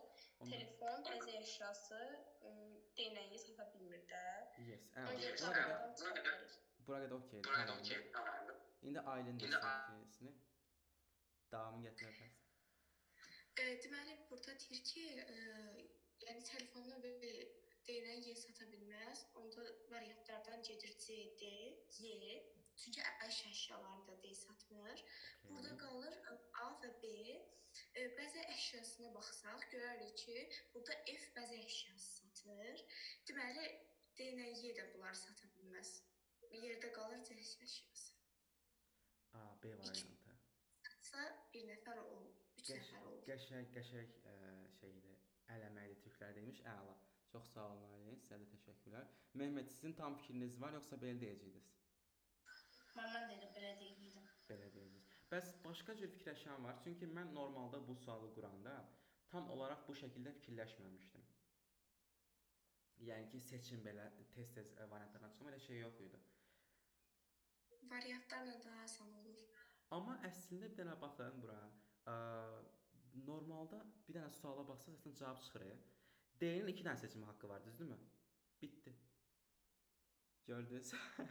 Yəni çox da bir şey yoxmuş. Ev yeməyi və cehiz əşyası.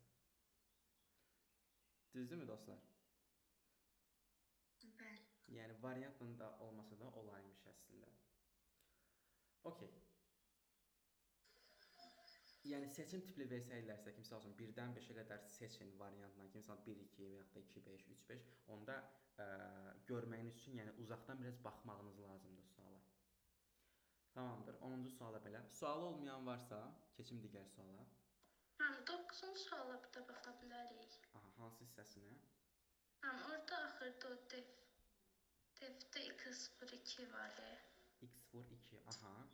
Ən sonuncu addımdakı, ən sonuncu. Bəli. Bu elə ki buradan aya qaydandakı ayələr. Aha. Orada baxın, deməli x-in qiyməti 4-dür, düzdürmü? Bəli. Y-in qiyməti neçədir? 6. İndi bu şərtdə yoxlayın. 4 6-nın ikimizdə olan 12-dən böyükdürmü? Xeyr, mən. Onda bura getdi bloka, düşürəm aşağı. Onda y-in qiyməti nəyə bərabərdir? Y-in x-in cəmi, yəni Ona x-in də qiyməti 8-ə. x-in Mən qiyməti... gördüm ki, oranı 8-ə yeyir axı. Siz 12 yazmışsınız ona görə. Düzdür. Bəli, 8 əyir. 4-ü 2-yə varanda 8, deməli 10-la 8-in 18. Cavabdakı D variantı. Bir də mən cavabları yoxlayım. 9-dakı cavab D variantı, bəli. Mən ona niyə fikir verməmişəm, bilmirəm. Çox sağ olun, yəni təşəkkürlər. Sağ olun. Aha, belə. Bu şəkildə. Başqa suallar var? 10-cu sualla bağlı. Nigarsın sualınız var? Xeyr, mən. Əlinizi qaldırmışsınız, gidelim. Gəldik 11-ci suala, ləzzətli suala. Maraqlı sualdır bu. Gəlin buranı silək. Deyir ki, qrafik təsvirin palitrasında müəyyən sayda rəng var. Okey, rəng olsun, əla. Bu palitradakı rənglərin sayı 16 dəfə azalır. Deməli, əvvəlcə müəyyən sayda rəng var deyirsə, o deməkdir ki, yəni n dənə rəngimiz var, ümumi, müxtəlif rənglərin sayı, göy, qırmızı, yaşıl, sarı, hər nəysə, n dənə sayımız var, rəngimiz var. Bu palitradakı rənglərin sayı 16 dəfə azaldılır. Yəni i azaldılmır, ha dostlar, n azaldılır 16 dəfə. Yəni əvvəlcə n-im 2 üstü i-dirsə, artıq növbəti n-im olacaq n bölünsün 16. Yəni 2 üstü i bölünsün 16 sayda. Yəni bu da dolayısıyla 2 üstü i çıxılsın 4 deməkdir. Bir dənə riyaziyyatınızı işə salın. O gözəl riyaziyyatlarınızı işə salın. Deməli, əvvəlcə 2 üstü i idi, indi isə 2 üstü i çıxılsın 4-dür. Yəni dolayısıyla Mehmet, dolayısıyla əvvəlcə bir rəngi kodlaşdırmaq üçün neçə bitdən istifadə olunurdu? Mehmet, əvvəlcə bir rəngi kodlaşdırmaq üçün neçə bitdən istifadə olunurdu? 2 üstü i. Yox. i sayda bitdən. Bəli, i sayda bitdən istifadə olunurdu. Bəs indi nə qədər istifadə olunur Mehmet? Baxın, orasını deyim. Normalda bu rənglərin sayı və bir rəngin kodlaşdırdığı simvol. Bu dərs keçmişsiniz siz Mehmet? Xeyr. Aha, və ona görə burada boşluq var. Tamamdır, problem deyil, keçərik. Deməli, 2 üstü i rəngdir, ümumi rənglərin sayıdır. Amma onun üzərindəki i bir rəngi kodlaşdırmaq üçün lazım olan bit sayıdır. İndi gəldim ikinciyə. Əgər 2 üstündə i çıxılsın 4 sayda rəngim varsa, onda mənim bir rəngi kodlaşdırmaq üçün bitlərim nə qədərdir? I çıxılsın 4. Hər dəfə qüvvətə baxacaqsınız. Aydındırmı? Mehmet, aydındır sizə? Bəli. Tamamdır. İndi mənə deyir ki, təsvirin üfüqi piksellərinin sayı 64 dəfə, şaquli piksellərinin sayı 4 dəfə artırılır. Deməli artıq ümumi nə qədər piksellərin sayında artım var? 64 vurulsun 4 dəfə nə var? Artım var. Tamamdır. Deməli, yəni 2 üstündə 6 vurulsun 2 üstü 2, 2 üstü 8 dəfə nə var imiş? Artım var imiş. Yəni həcmdə 2 üstündə 8 dəfə artım var imiş. Amma əvvəlcə tutaq ki, i bitlə kodlaşdırılırdısa və bu v həcmi daşıyırdısa, indi i çıxılsın 8-dən kodlaşdırılır. Amma 8v qədər nə var? Daha sonra 2 üstü 8 qədər nə var? 2 üstü 2 i çıxılsın 4. 2 üstü 8v qədər nə var? deməli, artım var, yəni bu həcmdən. Deməli, qrafik təsvirin informasiya həcmi 512 dəfə artarsa, 512 dəfə artıbmış. Amma mən görürəm ki, burada əvvəlcə V imiş, amma indi olub 208, yəni 256 V. Amma mənə deyir ki, bu 512 dəfə artıb. Baxaq görək bu nə işdir. Gəlin belə eləyək, bu şəkildə tənasüb şəklində yazmaqdansa, əslində bəllidir, yəni burası 1-dir, tutaq ki, burası da 2-dir, çünki 2 dəfə bundan artım gəldi. Çarpaz vursanız cavab tapacaqsınız. Amma gəlin bunu normal bildiğimiz ZDA qaydasından gələk. Əvvəlcəki həcmə baxaq. Əvvəlcəki həcmi tapmaq üçün nə edirdik? Piksellərin sayını vururduq, bir pikselin tutduq həcmə, düzdürmü? Bu şəkildə. Sonraki həcm nə oldu? Deməli, A nə olsun, tutaq ki, olsun mənim üfüqi piksellərimin sayı 64 dəfə artırıldı, şaqli piksellərin sayısı 4 dəfə artırıldı. Onda 2 üstü 6 vurulsun 2 üstü 2, 2 üstü 8. Deməli, piksellərin sayı 2 üstü 8 dəfə nə oldu? Artmış oldu. Bəs i'lərin sayı nə olacaq? i'lərin sayı isə bayaq dedik ki, 4% azalır. Nəyə görə? Çünki ay müəllim 16 dəfə azaldı deyə n'lərin sayı. Ona görə i çıxılsın 4 oldu i'nin son qiyməti. Deməli, artıq i çıxılsın da 4 oldu. Belə, mənə deyir ki, əvvəlki və sonrakidir. Mənə deyir ki, ümumi sahə, daha doğrusu ümumi həcm 512 dəfə artır. Yəni, mən sonrakını əvvəlkinə bölsəm, deməli, bu nisbət nəyə bərabər olacaq? 512-yə bərabər olmuş olacaq. Yəni, 2 üstü 8 vurulsun, A vurulsun, B vurulsun, i çıxılsın 4, bölünsün, A vurulsun, B vurulsun, i nəyə bərabərdir? Bərabərdir 512-yə. Artıq siz A ilə B-ni ixtisar eləyərsiniz. Sonra 208 ilə 512-ni ixtisar eləyib bura 2 yazarsınız. Ondan sonra da bunu çarpaz vuranda 2i bərabərdir i çıxılsın 4-ə, i çıxılsın 4-ə. Buradan da biz nəsə səhv yazmadıqmı? Bir dənə baxaq. 512 dəfə artarsa. Bir problemimiz yoxdur ki burada. 512 dəfə artarsa. Bizə saniyə.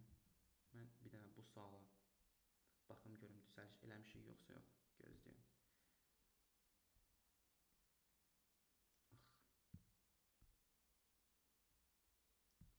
Bu WhatsApp-dan çıxa bilməyəcəm. Elə dərsə qayıdaq.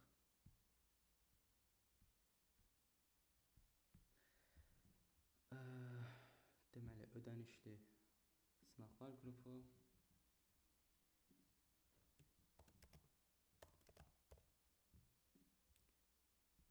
Bu neçənci sınaq idi? 8-ci sınaq.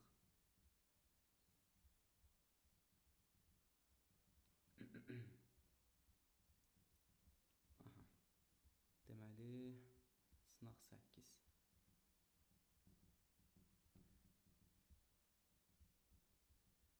Okey. Deməli, qrafik təsvir informasiya həcmi 128 dəfə artarsa. Deməli, artıq burada artarsa yazmışıq. Bu əvvəlki PDF-dir. Üzrsansə əvvəlkini göndərmişəm. Burada olmalıdır nə? 128 dəfə artarsa. 128. Başqa da bir dəyişiklik varmı? 16 dəfə azaldır. Aha, 64 şaqib siqnallar 4 dəfə artır. Ən kiçik qiymətini istəməndən ən kiçik tapmışam. Bəli, ən kiçik. Hə. Deməli, burada əslində 128 olmalı dostlar. 512 olmalı deyil. 128 olmalıdır. Yəni 512 olanda nə dəyişir? 512 olanda məsələ nə dəyişir? Mənfi alınır cavab. Bəli, mənfi alınır. Yəni, misal üçün, baxın burada, biz haradaydı? Hə, buradaydı. Buradan i'ni tapmağa çalışın, cavab nə alınacaq? Mənfi 4, düzdürmü? Bəli. Bəli, ona görə 512 olmalıdır. Daha sonra 128 olmalıdır. Bunu silək. 128. İndi mən 128 ilə 208-i ixtisar eləsəm, burada 2 qalacaq. Deməli, 2 i çıxılsın 4 bərabər nəyə? i-yə bərabərdir. 2 i çıxılsın 8 bərabərdir i-yə. Buradan da i bərabərdir 8-ə. i 8 isə əgər məndən nəyə soruşur? Rənglərin sayının ən kiçik qiymətini soruşur. Hə, indi dostlar, sizcə cavab 208-dir yoxsa necədir? 129. Bəli, 129. Kim dedi cavabı? Nigar. Əlasız Nigar. Deməli 129. Səbəb niyə belədir? Yəni sizə izah edeyim dostlar. Deməli, Uğur. Gəlin sizdən davam edək. Tutaq ki, bu mövzunu keçmisiniz siz? Bəli. Aha. Mən bir rəngi 5 bitlə kodlaşdırıram. Orada istifadə olunan maksimum rənglərin sayı nə qədərdir? 25. Neçə? 25. Yox, 2 üstü 5. Yəni 32. Yaxşı, bəs 6 bitlə kodlaşdırıram sonra nəyə bərabər olacaq maksimum rənglərin sayı? 64. Bəli. Bəs 4 bitlə kodlaşdırıramsa? 16. Əla. İndi fikir verdinizsə burada daha çox siz informatikadan yanaşı, yəni ən çox 2-nin qüvvətlərinə qaldırmağı öyrəndiniz. Amma məsələ əslində bu deyil. Məsələ odur ki, bəs nəyə görə 2-dən istifadə edirəm? Çünki burada əslində bir rəngin kodu 0 və 1-lərdən göstərilir. O da ikili say sistemindən gəlir. Başa düşdünüz? Yəni ən çox ora dayanır məsələ. Ona görə mən 2-nin qüvvətləri sizdən şəklində soruşdum. Yəni ona öyrətdim sizə. 2-nin qüvvətlərinə qaldırmağı. Aydındır? Səbəbini bunu bildik. Əla. İndi tutaq ki, gəlin bu məsələdən kənara danışaq. Tutaq ki, sizin əlinizdə 15 manat pulunuz var, amma sizə deyirəm ki, kinoteatrda biletin qiyməti 16 manatdır. Siz həmin kinoteatra girə biləcəksiniz yoxsa yox? Xeyr. Aha, girə bilməyəcəksiniz. Əla. İndi gəlin belə eləyək, 2-nin qüvvətləri ilə gedək. Sizə deyirəm ki, tutaq ki, sizin əlinizdə istədiyiniz qədər pul var, amma 2-nin qüvvətləri qədər pul var. 2-nin qüvvətləri qədər. Aydındır mı? Buna razılaşdıq? Evet. Aha, tutaq ki, 2 manat var, 4 manat var, 6 manat, 8 manat var, 16 manat var, 32 manat, 64 manat bu şəkildə. 2-nin qüvvətləri qədər pul var. İndi sizə deyirəm ki, biletin qiyməti 30 manatdır. Sizin ən az nə qədər pulunuz olmalıdır? 2 üstü 4 qədər. 2 üstü 4 nə qədər eləyir? 16. Aha, indi biletin qiyməti əgər 32-dirsə, siz necə alacaqsınız 16 manatdan o bileti? Daha çox 30 manatdırsa bu biletin qiyməti, 16 manatdan necə alacaqsınız onu? Deməli, nə qədər olmalıdır sizin pulunuz? Sizin pulunuz? 32 olmalıdır. Bəli, 32 olmalıdır. Aydındır olur sizə? Bəli. Aha, deməli artıq siz buradan biraz informatikaya yaxınlaşdınız. Yəni 2-nin qüvvətlərində siz elə bir qiymət tapmalısınız ki, həmin o qüvvət sizə kömək olsun. İndi mən sizə deyirəm ki, gəlin belə deyək. Əgər burada bayaq biz 8 tapdıqsa, 2-nin qüvvətinə qaldırıb 256 dediksə, bunun bir səbəbi vardır. O da nədir? Orada olan maksimum qiymət. Tutaq ki, baxın sizə deyirəm ki, yəni ki, tutaq ki, biletin qiyməti maksimum 256 manat ola bilər. Yəni gəlin belə gedək. Maksimum 256 manat ola bilər ki, biz onu 8-dən ödəyə bilək. Başa düşdünüz? Təkrar deyirəm, biraz qəribədir bu mövzu. Yəni başa salınması üçün gərək onu əyani şəkildə göstərim. Əyani şəkildə göstərmək üçün də gərək, nə bilim, məfhumi bir şeydən danışırıq, amma onu izah eləməyə çalışıram. Baxın, 8 sizin sanki tokenlərinizdir. Token deyək də ona bir növ. 8 tokendir. 8 tokenlə neçə manat əldə eləyərsiniz? 256, düzdürmü? Bəli. Aha. Bəs 7 tokenlə 128. 6 tokenlə 64. Okey, burasına qədər razıyıq. İndi mən desəm ki, 8 tokenlə ən azı neçə manat ödəyə bilərsiniz? Yəni 8 tokenin mənasının qalması üçün ən az sizə hansı manat tələbi qoyulmalıdır? Biraz qəribə cümlədir, düzdürmü? Gəlin də onu açaq. Deməyə çalışdım odur ki, 7 token olsa 128 manat ödəyə bilərsiniz, düzdürmü? Ən çoxu, ən patoloqu 128 manat. 8 tokenlə ən patoloqu 256 manat. 9 tokenlə ən patoloqu 512 manat. Çünki 128 manatla ödəyirsiniz, okey. Amma 129 manata gələndə artıq sizin o 7 tokeniniz işə yaramır. Sənə lazımdır? 8 token lazımdır, düzdür? Bəli. Ay sağ ol. Deməli, deməyə çalışdığım odur ki, sizdən ən kiçik qiyməti istəyirsə, sizin tokenlərinizin sayı nə qədər olmalıdır? 8 isə əgər sizin manatınızın limitiniz nə qədər olmalıdır ən azı? Ən çoxu bildim, 208, ay müəllim, 256-dır. Bəs ən kiçiyi nə qədər olmalıdır? Deyərsiniz ki, ay müəllim, normalda əgər 8 tokenlə mən 256 alıramsa, indi mən tutaq ki 7 tokenə qayıdım, 128 deməkdir. Hə, 7 tokenlə mən 128 manatı ödəyə bilirəmsə, deməli mən 129 tokeni ödəyə bilməyəcəm. Ona görə mənə nə lazımdır? 8 token lazımdır. Fikrim çatdı sizə? Bəli. Dəqiq. Bəli. Ona görə əgər 8 bitlə kodlaşdırmaq istəyiriksə məsələni, yəni 8 bitlə ən az nə qədər rəng olar deyə soruşursa, siz deyəcəksiniz ki, bir vahid əvvələ qayıdım, olsun 7 bit, düzdürmü? 7 bit nəyə bərabərdir? Ən çoxu 128-ə. Hə mənim ödəyə bilməmək üçün, 7 ilə ödəyə bilməməyim üçün ona görə mən 1 vaid artırmalıyam məsələni. Yəni 128 yox, 129 eləməliyəm ki, çarəsiz vəziyyətdə qalım, 7 bit işə yaramasın, 8 bit işə yarasın. Aydındır? Bəli. Əla. Deməli artıq buradakı 129-un seçilmə səbəbi bəlli oldu sizə. Yəni dolayısıyla sizə düstur şəklində verim. Əgər düstur şəklində öyrənmək istəyirsinizsə, bu i olsun bitlərinizin sayı. Sizdən maksimum rəhlərin sayını soruşsa, deyərsiniz ki, mənim 2 üstü i. Amma sizdən minimum rəhlərin sayını soruşsa, onda deyəcəksiniz ki, 2 üstü i çıxılsın, 1 üstə gəlinsin 1. Yəni, bayaq 8 idi, 2 üstü 8 burada maksimum qiymətləridir. Amma minimum qiymət istəyirsə, 2 üstü 8 çıxılsın 1. Yəni, 2 üstü 7, 128, üstə gəlinsin 1, 129. Bu da bu məsələnin həlli. Belə. Yəni, bu da bir maraqlı sual idi. Bu mövzu ilə bağlı sual olan var.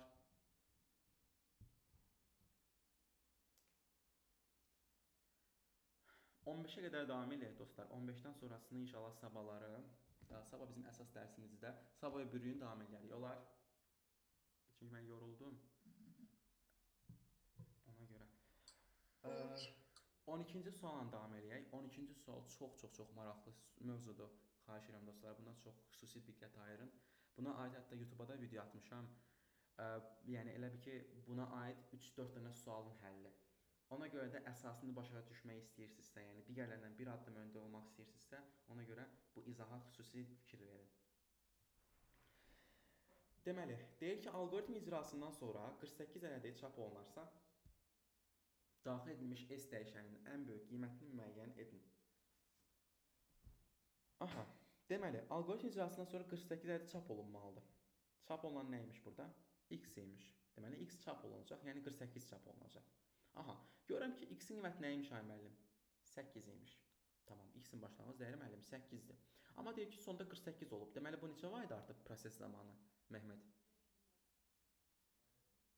Deməli, Mehmet baxın, əvvəlcə 8 idi, 48 olub. Deməli, bu proses zamanı neçə? 40 dəfə. 40 dəfə, mükəmməlsiz. Hər dövrdə 4 vaid artıbsa, bəs bu sizcə neçə dövr baş verib burada? 10. Mükəmməlsiz, əla. Deməli, burada 10 dövr baş verib. Əla, 10 dövr baş verib. Hə, indi mən 10 dövrə bu işi yekunlaşdırmışam. Amma mənə deyir ki, S dəyişənin ən böyük qiymətini tapmaq. Deməli, bunun ən kiçik qiymətini tapmaq olar da. Ən böyük, ən kiçik qiymətini. Deməli, məsələlərdə bizdə iki şey istəyir. Ya ən böyük qiyməti tap, ya da ən kiçik qiyməti tap. Bunun üçün qayda əzbərləmənizə ehtiyac yoxdur ki, ay müəllim, bir dövr aşağı çıxıram, bir dövr yuxarı qalxıram. Belə şeylərə ehtiyac yoxdur. Onu gərək mənasını başa düşəsiniz. İndi tutaq ki, bir nəfər seçəcəm. Seçəcəyim şəxs olsun Zeynəb. Zeynəb. Aha. İndi mənə sadəcə cavab verin. Sizcə bu 10 dövr baş veribsə burada, mən 10-cu dövrün nəticəsi ilə bu şərtə təzədən girə bilərəm? Bəli. Xeyr. Dövrü deyil bu. Təzədən geri qayıdıraq. Baxın da, indi məsələ budur ki, bura gəlmək bu şərti ödəmək mənasını vermir. 10-cu dövr əgər baş veribsə, 10-cu dövrün nəticəsinə, baxın, çox müəllim belə bunu qarışdırır dostlar. Siz fikir verin ki, çox müəllimə belə qabaqda olasınız. 10-cu dövr baş veribsə, 10-cu dövrün nəticəsi ilə bura girərəm fikri səhvdir. Niyə? Çünki baxın, proses baş verib, düzdür? Siz tutaq ki, əlinizdə 20 manat, ancaq pulla danışıram mən də. 20 manat tutaq ki, pulunuz var, düzdürmü? 10 manatdan tutaq ki, bir şey aldınız. Nəsə bir şey aldınız da, həmin proses baş verdi. Həmin prosesin nəticəsində qalan pulunuzla təzən 10 manatlıq bir şey ala bilərsiniz. 20 manatdan ala bilərsiniz. Tutaq ki, 15 manat pulunuz var, 10 manatlıq bir şey almısınız, qalıb 5 manat. 5 manatdan təzədən nəsə ala bilərsiniz 10 manatlıq bir şeyi. Ala bilmərsiniz. Ona görə də 10-cu dövrün nəticəsi ilə bura girə bilərsiniz, amma şərtin ödəyə bilmərsiniz. Aydındır?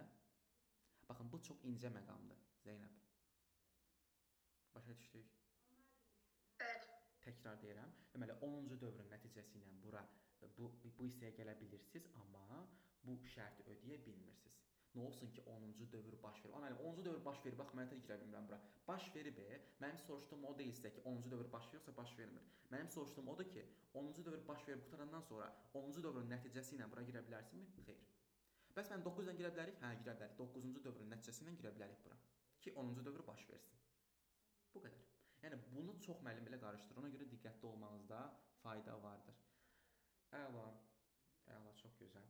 İndi gəldim nəyə? Digər məsələyə. İndi mən yenə cavab verəcək Aytac. Aytac buradayım. Əla. İndi Aytac, sizdən soruşuram. X çıxılsın Y kiçikdir S. Sizcə buradan S-in ən böyük qiymətini yoxsa ən kiçik qiymətini tapmaq olar? Buradan ən böyük qiymət. İndi baxın. Ən kiçik. Sizcə buradan ən böyük yoxsa ən kiçik tapmaq olar Aytac? Ən kiçik. Ay sağ ol. Çünki ən böyük yoxdur da, yoxdur. Ən böyük yox. Bəli. Deməli, buradan mən nəyə tapa bilirəm? Deyəsən ekran dondu. Hə, düzəldi. Deməli, mən buradan nəyə tapa bilirdim? Ən kiçik qiyməti tapa bilirdim. Amma məndən nə istəyir? Ən böyük tapa istəyir, düzdürmü? İndi sizdən bir şey soruşum. Əgər bu şərt ödənsəydi, bu həyə gələrdi, yoxsa yoxa gələrdi? Hə, Aytac.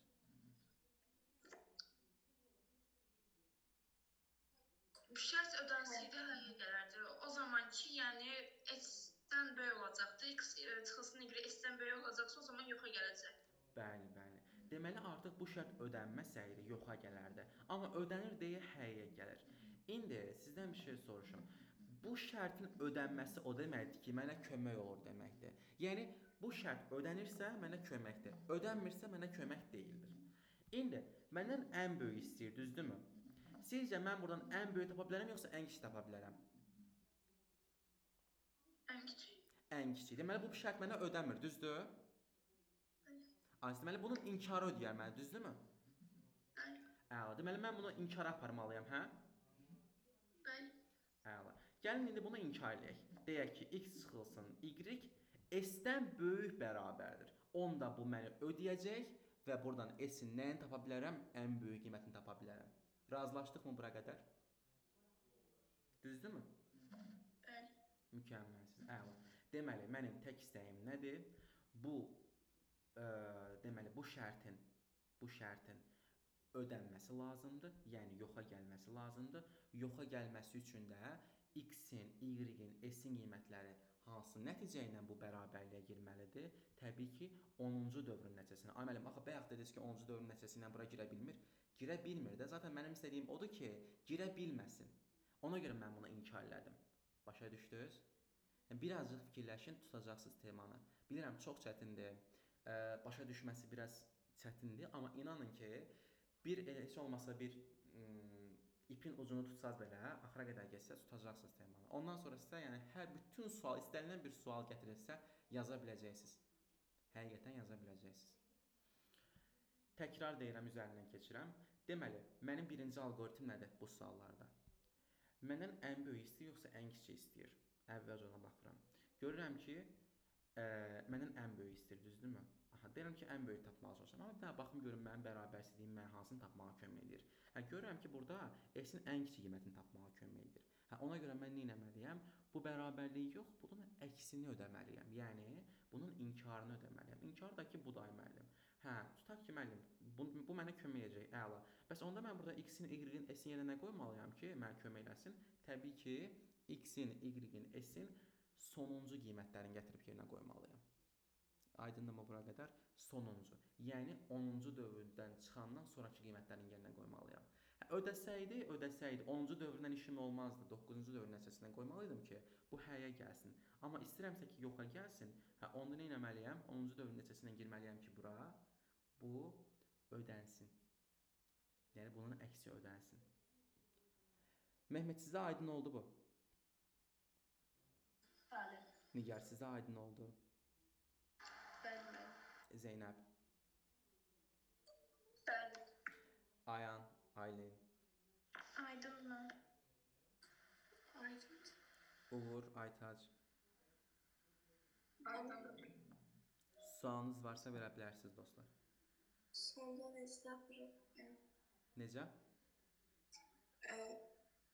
Bura qədər aydındır. Davamını gətirəcəm. Bilirəm, algoritm sualları baxın, yenə deyirəm. Ümumiyyətlə, dimə hazırlaşanda, dim imtahanına hazırlaşanda tək şeydən qorxun, hər şeyinizi ehtiyat götürməkdən. Ehtiyat edin ki, dim istənilən sualla gəlsə belə məni vura bilməsin. Baxın, ona ehtiyat edin, başqa hər şey, yəni girənə belə 690, 700 yaza biləcəksiniz. Tək bir dənə ondan ehtiyat eləyin, başqa heç nə. Bu sualda ki, o suallardan biridir. Deyim görürsüz, son bir imtahanla, 2 imtahana bu desəm bundan salmadı. Çünki gözün yığır. Gözün yığır ki, daha fərqli sual, daha yeni sual növbəti imtahana salın.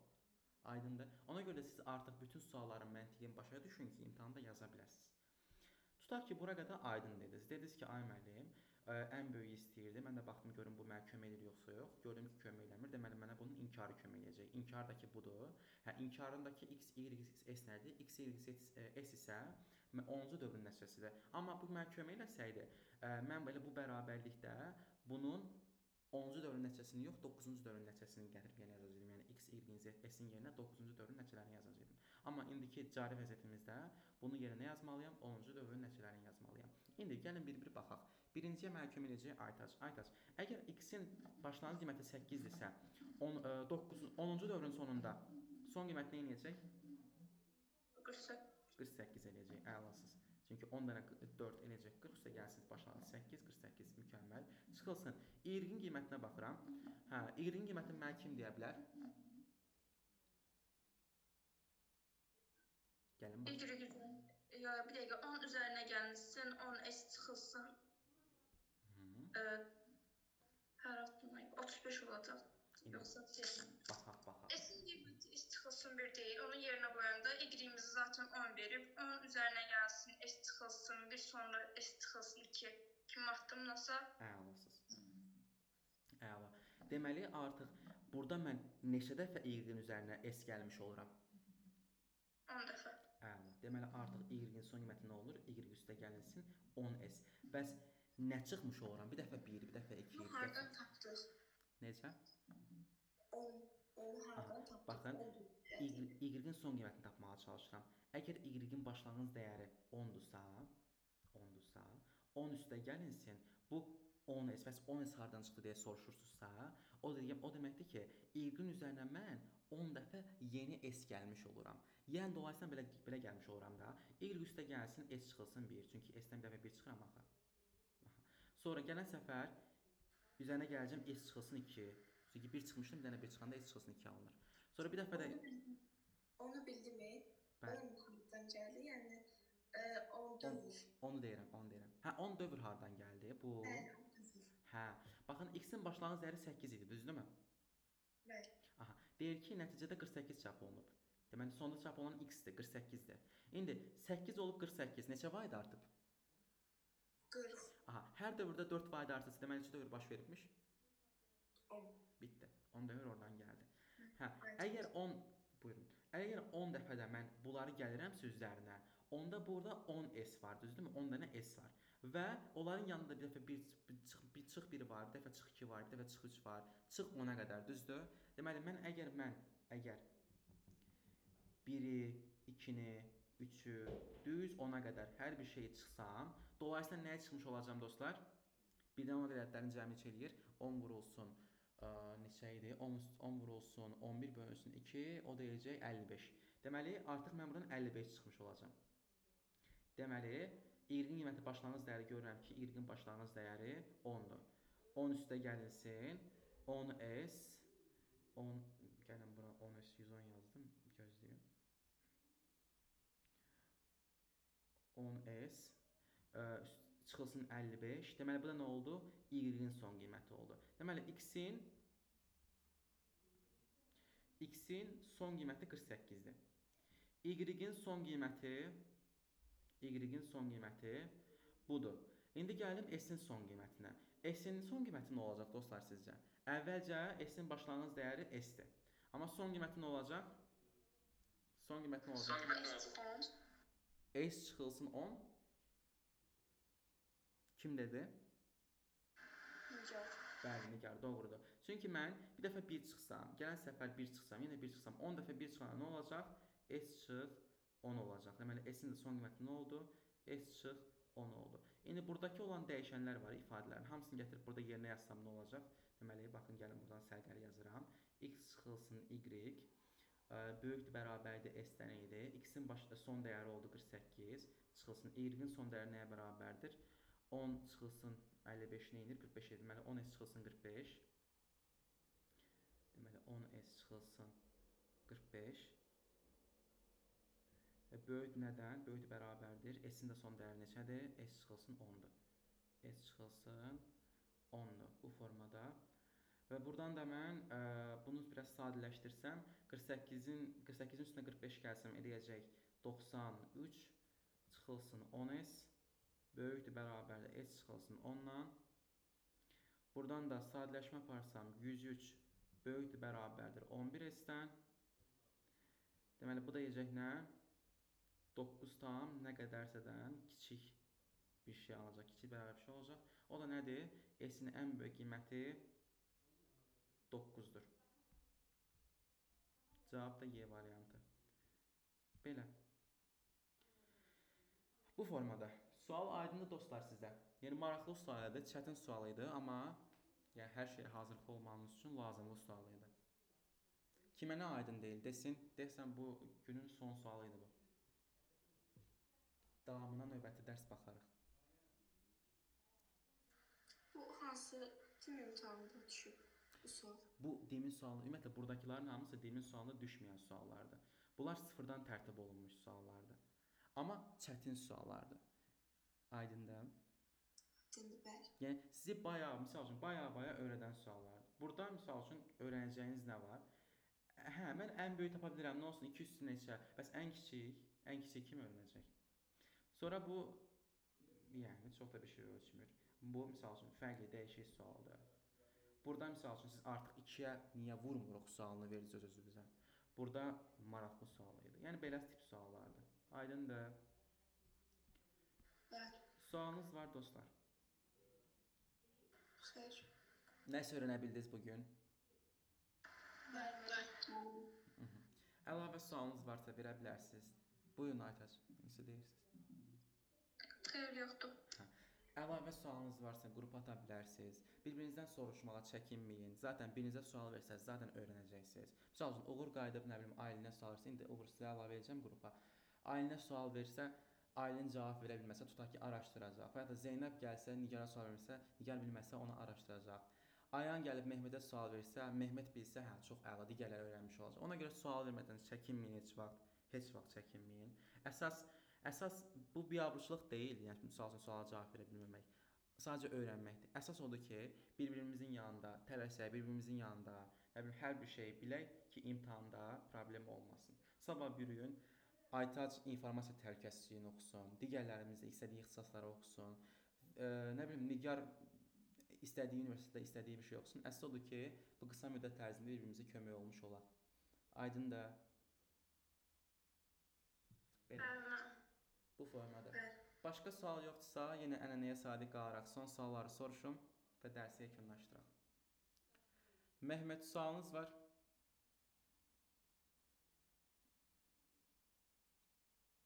Yallah, Mehmetlə başladıq. Xeyr. Xeyr, yoxdur. Sağ olun, gecəniz xeyrə.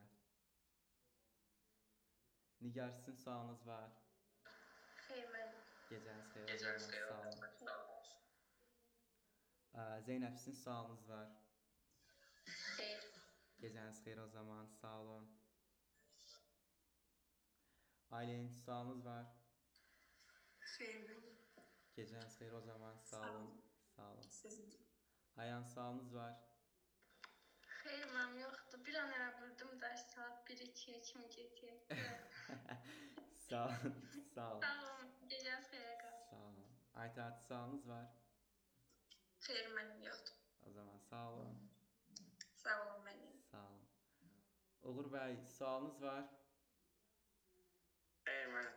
Dərsi bəyəndiniz, hər hansı bir təklifiniz, iradınız, nə bilim, bu olsa daha yaxşı olardı, bunu işləsək daha yaxşı olardı, burasını anlamadım, bayaq deməyə utandım kimi bir şeylər varsa deyə bilərsiniz.